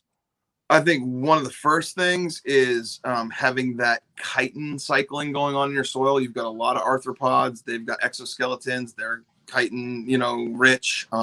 And I think that getting that cycling going on first kind of puts the plant up on awareness level that there's insects in the system, and they should maybe produce some secondary metabolites, some compounds like terpenes, to ward some of the ones off that they may not want there. So that stimulates a little terpene production. I'm making a note to put frass in the next time I put my mix together. Add some frass, little half a I teaspoon. was just thinking that was such a good answer, just right off the cuff, that like, oh yeah, there's chitin in all of these arthropods that we just saw crawling around on everything. Like what I'll create sometimes is like a little bit of a boom and bust scenario where I'll get this massive breeding of whether it be stratios or millipedes, or right now it happens to be the wood louse, the roly-poly. But them living and dying in there, and really taking what I'm feeding in there and using it to have this big boom of population creates this really available source of chitin. And it's continuous, but it's enough where it's not constant. Like I'm not producing so many roly-polies or arthropods that it's like, I've got to shut the grow down. But I am in a sense rearing insects and arthropods just as much as I am doing anything else in there. I'm catering to them, and they're taking that, and so that's important to produce. Well, that works hand in hand too with the plant trying to, we want it to be strong and its IPM and everything else. So the chitin is also going to make the plant think it's under attack. Yep. So it's going to be like, okay, cool, let's go, let's ramp it up, man. So we're getting terpenes, we're working all these different systems. Yep. And so that's one thing I would say. Another is make sure that you're, especially when you're using the hunter-gatherer type of living soil mindset with your plants, is that putting those building blocks with the things that make terpenes, obviously, plenty of carbon, but then all these other compounds that I'm getting from dried fruits and things like that, again, it's not like I'm feeding it peaches and it's pumping out peach terps. That's not how it works. But you are providing a lot of building blocks for these plants to kind of, like I said, sort of kick back and have the luxury of producing some of these secondary metabolites. And time stress is the other thing, like time stressors and flowering, switching up your spectrum of light, whatever those things might be. That helps signal the plant. Can I just say, ever since you said the fruit drop thing in like the first half hour of the show, that's all I've been thinking about. It's like, oh man, maybe I could just load up the base of my pot with cherries and we could like increase the cherry flavor somehow. I've been thinking of all the things I've missed out on all my vegetable grows over the years. And my mind is just going, oh my God, I missed out on so much shit. Yeah. And you kind of, it's funny, like that's where my mind went initially too, with the cherry, like, oh, the answer is, in a weird way and not a direct way, yes. I mean, you can do that because you are putting those precursors back in your soil as they can decompose down. And so will it be immediate? No. But is it possible? I mean, I guess if your cultivar is predisposed to pumping out cherry terps, then there's got to be further. you're not soaking up the flavor and pumping out weed that smells or tastes like that. But I guarantee you grow some cherry pie and feed them some cherries, you're gonna Well, like. that's kind of what I'm thinking, because I've been planting fruit trees every year in my yard, just as, just something to do, I guess. And maybe in like 10 years, I'll just pop out some cherry trees and grow some like cherry lime haze, and pop out some I don't know, apple trees. Yeah, grow some apple pies. Do Put whatever. some clementine. Make sure you call me and let me I don't know have how any that orange trees, science unfortunately. More experiment clementine. works. Abolish needs to start growing that baby poop tree then. Right. I was just thinking I better stay away from the squash. I don't want I my got a cannabis So to lot I taste have a like that. plethora of pawpaw trees, and I never knew what to do with them. This would have been perfect for all of my pawpaw trees. I mean, had nothing to do with them. Yep. This would be awesome. So yeah, and I'll address. I guess while we're on the topic of it, like any you guys have any questions that or fears that I can address by doing it? Like one was fruit flies. People were like really freaked out about fruit flies. And I'll be honest with you, you can get into a jam with fruit flies, not because they're going to do anything to your plants, but when you have sticky nugs in flower and you put the wrong sugary, pod down and it's August when everybody gets fruit flies or whatever. Yeah. I mean, obviously use common sense. They're going to come around, a simple vinegar trap on an indoor grow, gone like in 2 seconds. They prefer that over anything you could put in an avocado tech pod. So that's one I get. Trying to think of other things. People get concerned about molds and funguses. I was always worried about the smells. Yeah, I and think that's been a deterrent for me, is the smell. I'm always worried about things being too stinky. and this is not stinky at all. I mean, honestly, Okay. Most of the organic stuff smells terrible, Tara. Nah, not that bad. I'm things- out here in the country. I smell lots what's worse. when you have those poopy kind of smells that are Forbidden bottles and that's fucking anaerobic breakdown. That's Yeah. all. That's Some why. of us are after the poopy terps, though. Amen to that. But Kashi comes in or something similar that will handle the anaerobic breakdown. I mean, they use bokashi to reduce compost smell because it takes over. It's a stack the deck kind of method where you're putting the biology on there and allowing that to take control and be the dominant force in there. So you won't get a bunch of stinkiness. I very, very rarely do I get anything that's stinky. And again, you mulch around it and I just don't see it. I don't see a lot of smelly stuff. If you are doing that, then maybe consider switching up your filling or how you're doing it. What about transitioning from, maybe, okay, so I've grown a lot of great stuff with House and Garden nutrients and other, nutrients, just a lot of different lines. I'm currently trying this whole organic thing. What are some tips you have for someone that's been growing synthetically or synganically or however you want to look at it for the last actually basically 10 years this year, I think? What are some tips for someone like me who's transitioning their indoor grow into soil? You know what I mean? It's different, but it's not that different. I would say, it's not going to happen overnight. So be patient.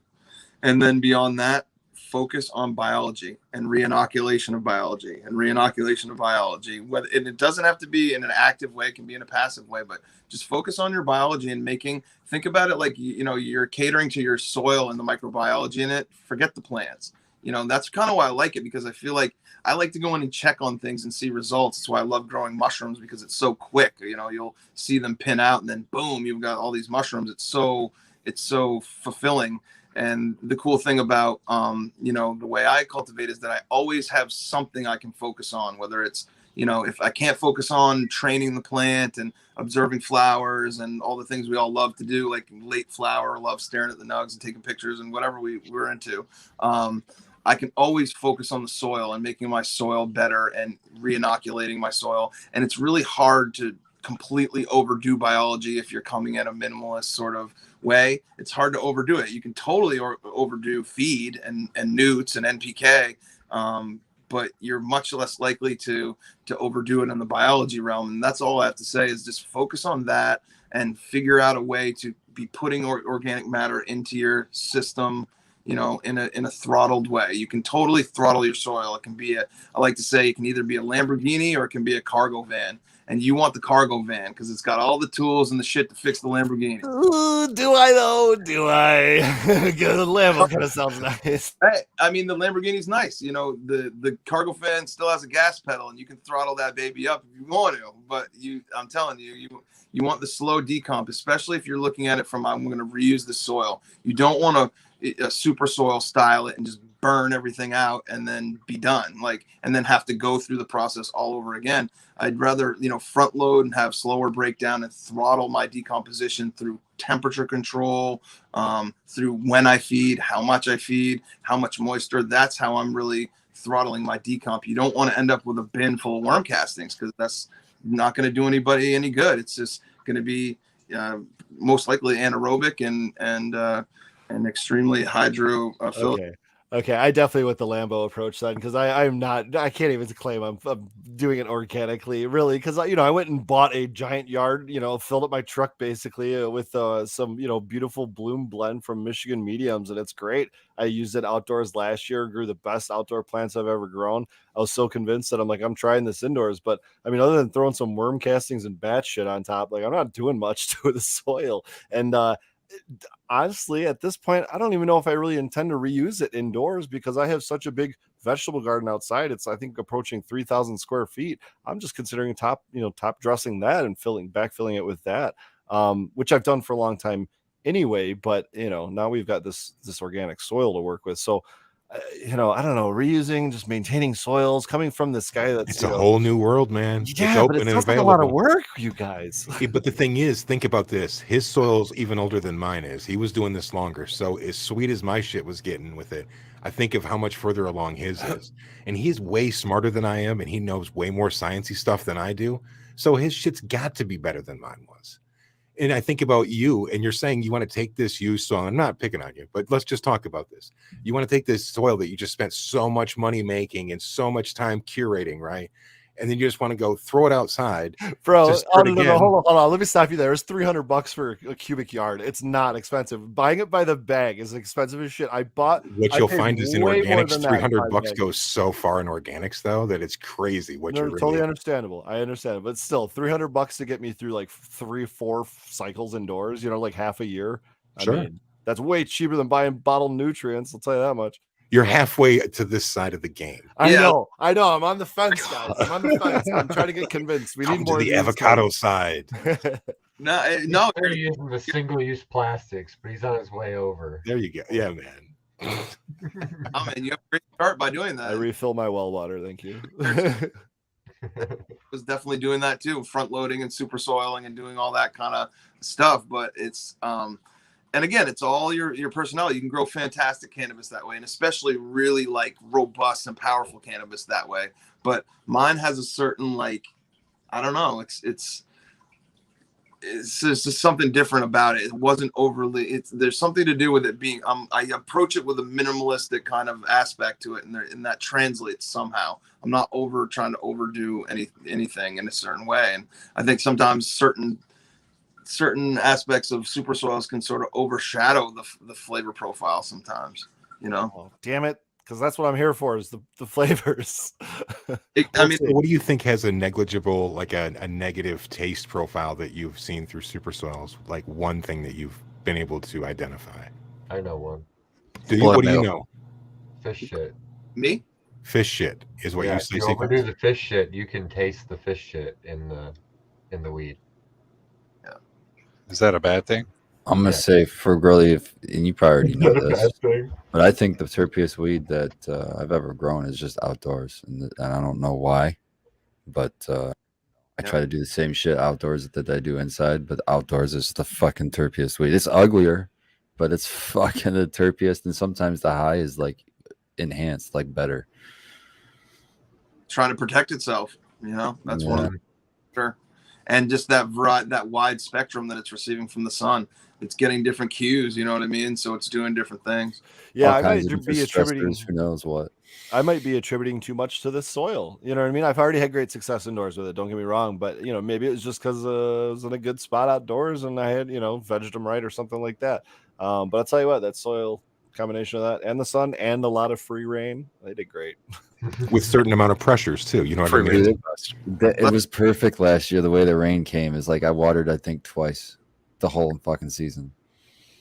The drying cure too, man. That's, I mean, honestly, you can have a grade A product, and if you fuck that up, it will be a C or a D immediately. Like the drying cure to me is like the art. I mean, there's obviously complete science to it, but that's the art of arts for me. Is realizing, do you have a sesquiterpene or a monoterpene heavy plant?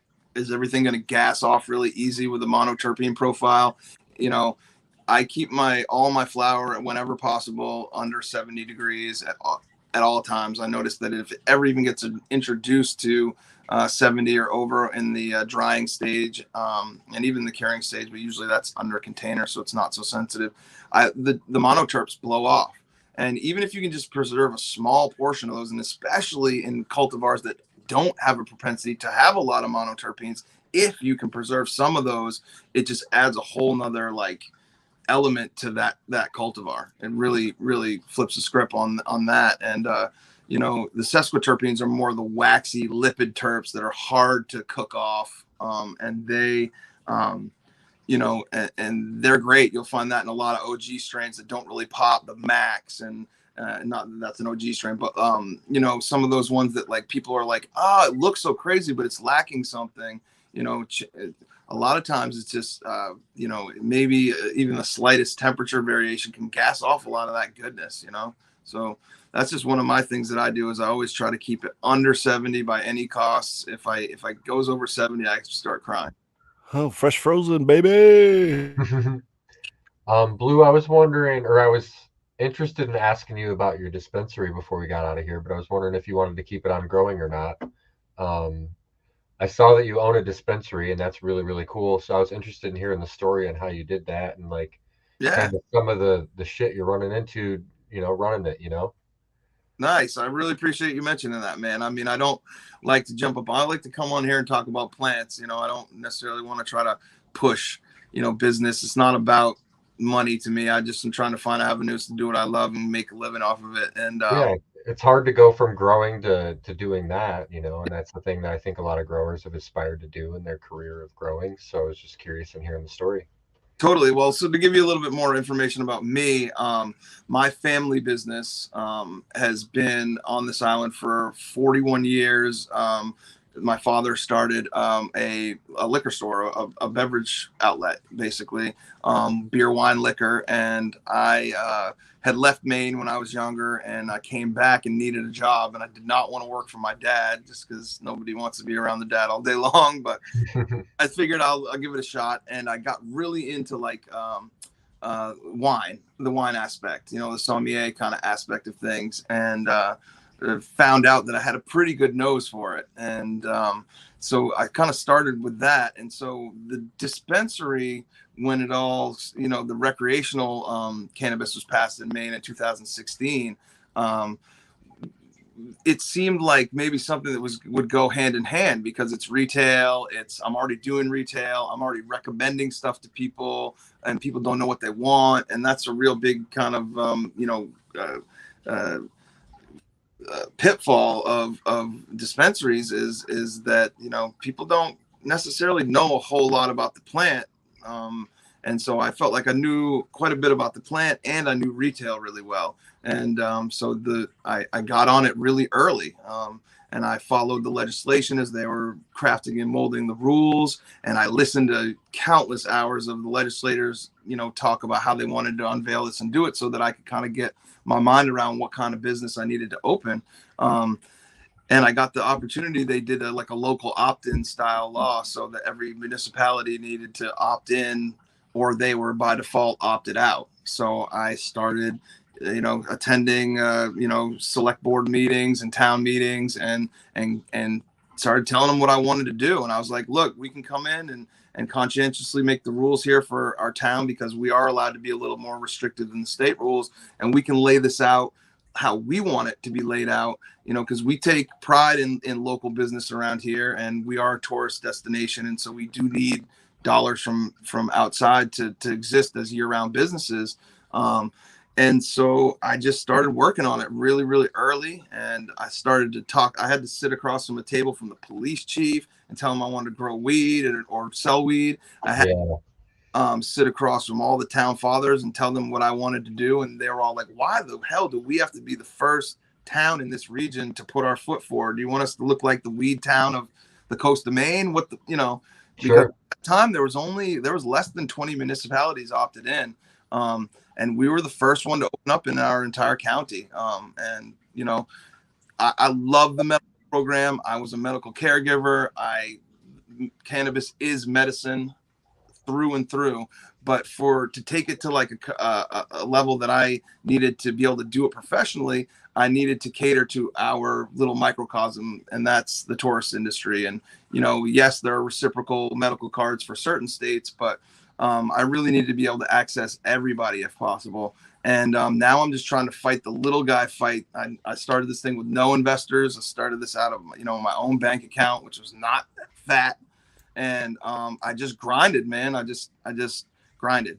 And now we're at a point where I'm employing my two best friends, and they are coming into their own as fantastic bud tenders and learning, the science aspect that I certainly preach. It's been amazing, and they've got full-time jobs and they're feeding their families, and I couldn't be any happier. So I'm just trying to align myself with people in the industry that is burgeoning here in Maine, regenerative, organic whenever possible, but also just, providing, a little glimpse of what this industry could be, if we do it right. So that's awesome. What do you think the future of cannabis is, either, growing or in the industry as a whole? Grow your own weed, 100%. I own a dispensary and I smoke my own weed only. Like I do. That's just because I know good weed, and I want to know exactly what's I'm inhaling into my lungs. You know what I mean? And so grow your own. I hope that the home grow never goes away. I hope that it remains robust. It's a great way to learn about yourself and to help other people even. And so always do that. I want the medical program to always exist. I think that it should really deeply delve into medicine, and we need caregivers who are going to grow specific cultivars for specific maladies and are going to make them available to people, in a way that's works for their life, is cost effective, whatever it may be. So may the medical program never ever die. And we've got some really killer healers out there who can guide this plant in a way that can create some miraculous results and make people really feel balanced and right and healthy. So shout out to that. And then as far as the industry, I just want to educate. I just want people to know that it's more about, it's not about THC numbers. It's not about it's not about just getting blasted, even though you absolutely can do that, and I do it with the best of them. But there's just so much more out there for people to learn, and how you can really tailor and make your own experience with cannabis. If you don't want to be bouncing off the wall, there's a cultivar for that. If you want to be relaxed in the seat, there's a cultivar for that. If you want to vacuum the ceiling because you're so high, then there's a cultivar for that. You know what I'm saying? So Cheddar Bob was asking us earlier to ask you about, I believe it was Moe's Cannatonic. Is that what he wanted to know about? Maze. There you go. That's MAES. RIP to Cindy May, who was a canna warrior, who had a very specific condition which created just intractable seizures. And there was a grower who took it upon himself to just do a giant pheno hunt of some Cannatonic, and found this really unique one that happened to work for her endocannabinoid system, just kind of lock and key. And it was a 20-to-1, so very, very high CBD content and very, very low THC content, because she was a pediatric patient, essentially.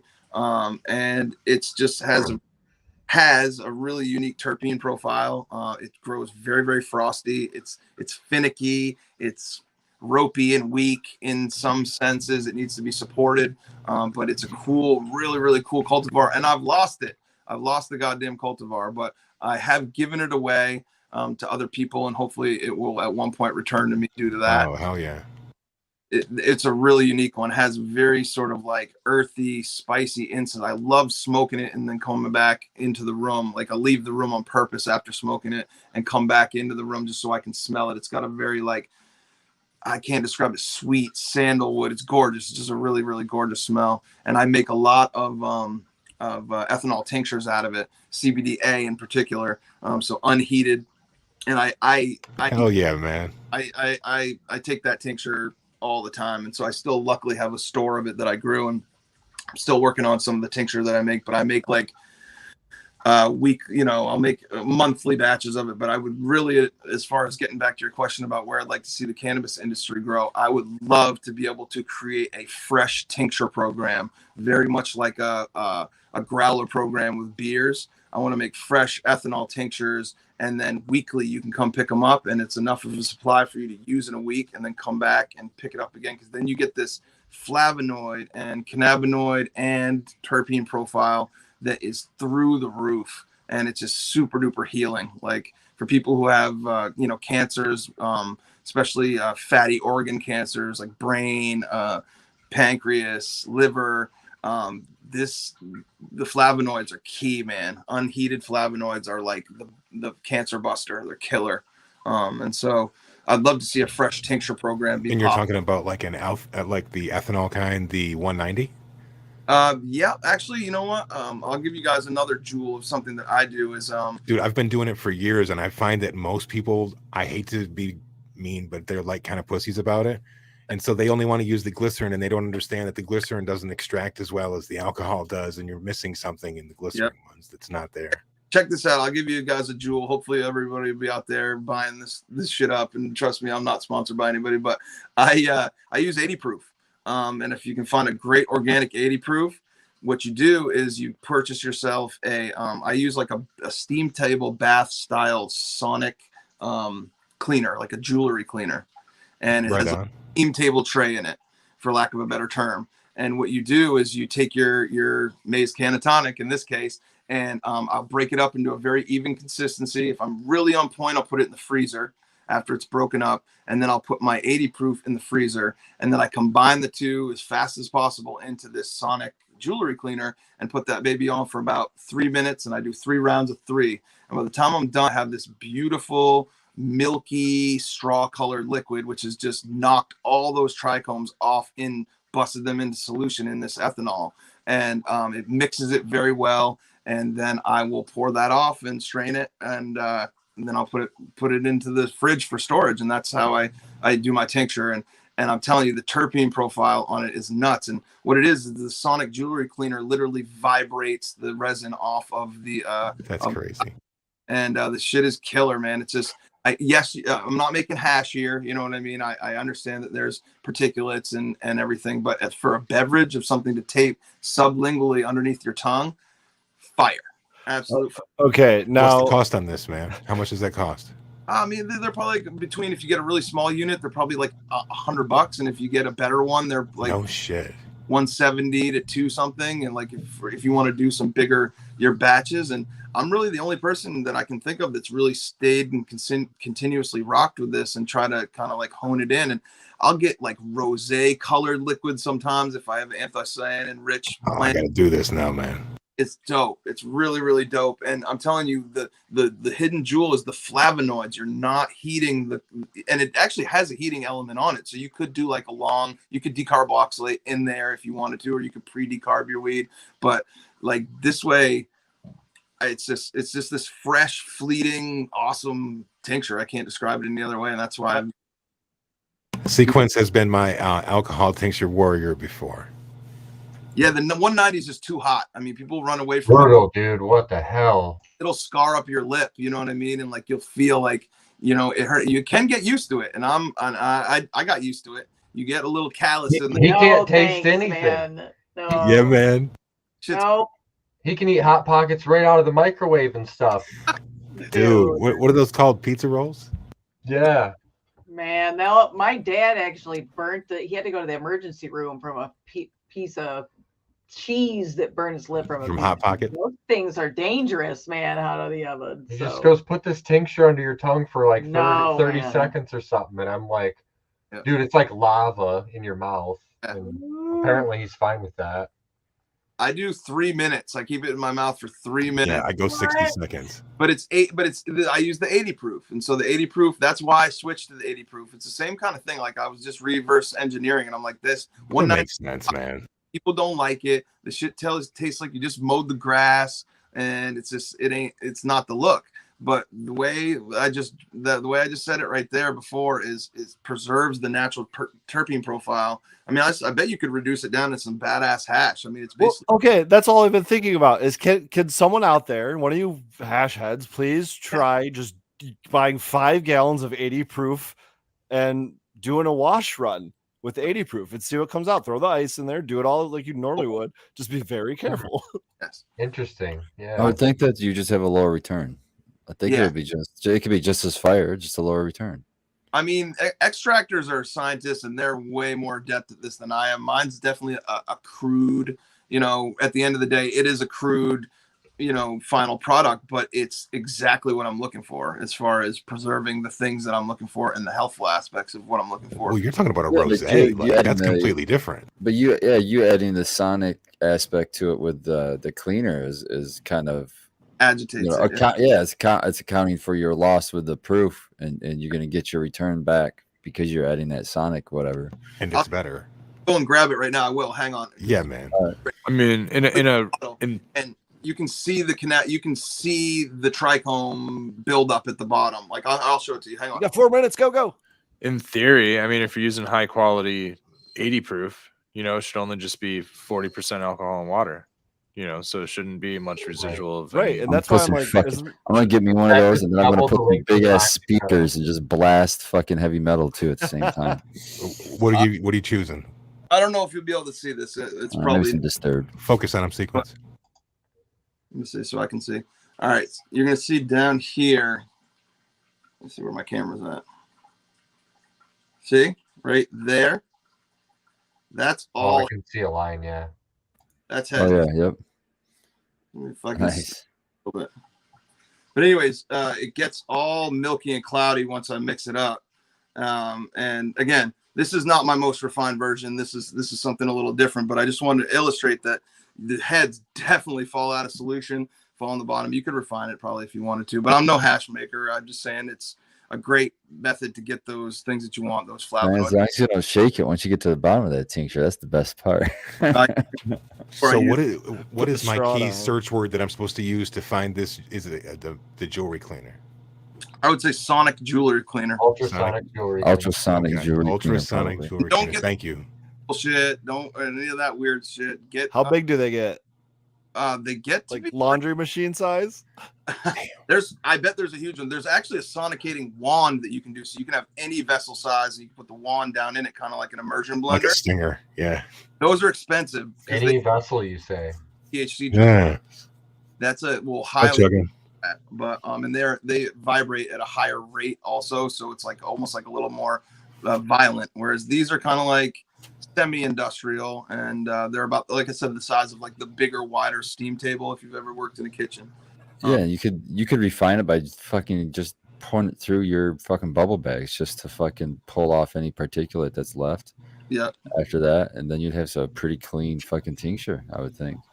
Especially like if you do one really gentle wash too, like a real just 1 3-minute run, and you just are starting to get a tinge to that. That's going to be like your virgin, your best, version. But that again, you have to make sure your starting material is very clean. That's the key. If you're doing it with outdoor or something, chances are it's going to be pretty grimy. And it's great to ingest. It's just not going to make your yeah.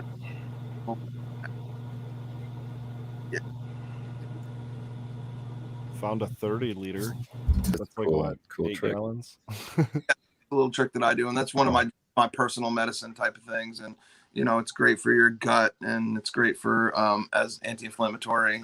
Depends on the strain you're using, but I'm a big fan of the acidic cannabinoids, THCA, CBDA. Again, save my THC proper and terpenes for getting high, but as far as like just for a steady diet of stuff, I like my acidic cannabinoids. They've got properties that the other cannabinoids that are decarboxylated just don't have. And that's great. If you can juice cannabis, I'm super into not even juicing it, but just blending it into like a smoothie or a shake. It's fantastic. It's just super healthy for you. It is, especially when you know how you're growing it, you know? For sure. Blue, thank you so much for joining us tonight. You want to give us Oh, a thank you. sign off? Where can everybody find you and your dispensary and all of that? Yeah, actually, we didn't even get to that. So the name of my shop is called Mary Stem, like the apical Mary stem of a plant, the top growth tip. And we're located in Southwest Harbor, Maine, on Mount Desert Island, near Acadia National Park, Bar Harbor. Some people might know those buzzwords. Yeah, open currently 5 days a week. And yeah, all you need is an ID, no medical card required. And we're trying to bring the best products that we can to Maine that is, are conscientiously grown and hopefully eventually regeneratively grown. And I hope to have my own cultivation facility soon to be able to have my own house brand for the shop. I would love to be able to do that. So working on that, and hopefully that will be grown via Avocado Tech. So that's on the way. You can check me out on IG. Instagram is my main domain where I spend most of my time. And that is at Blue of Green Tank, like you see up here on the screen. My own personal vlog and part, a learning thing for you guys. I'm here to pass it out, hand it out. I answer most DMs at this point, and I just try to help people do their thing. But what I would say is soak up my content first before you come to me and ask questions. I like people to kind of like, ask me specific stuff. I can't make magic with everybody. Everybody's their own style, so grow your own style, do your own thing. Hey, thank you for joining us, man. Really appreciate it. Absolutely. Thank you. Yeah, guys, it's been great. Love to kick it with you guys sometime again soon. If you ever have any like specific topics, love to jam. Sure. Hell yeah, man. To the chat. We'll see you tomorrow night at Cheers, everybody. Cheers, everyone. Everybody. Cheers, everybody.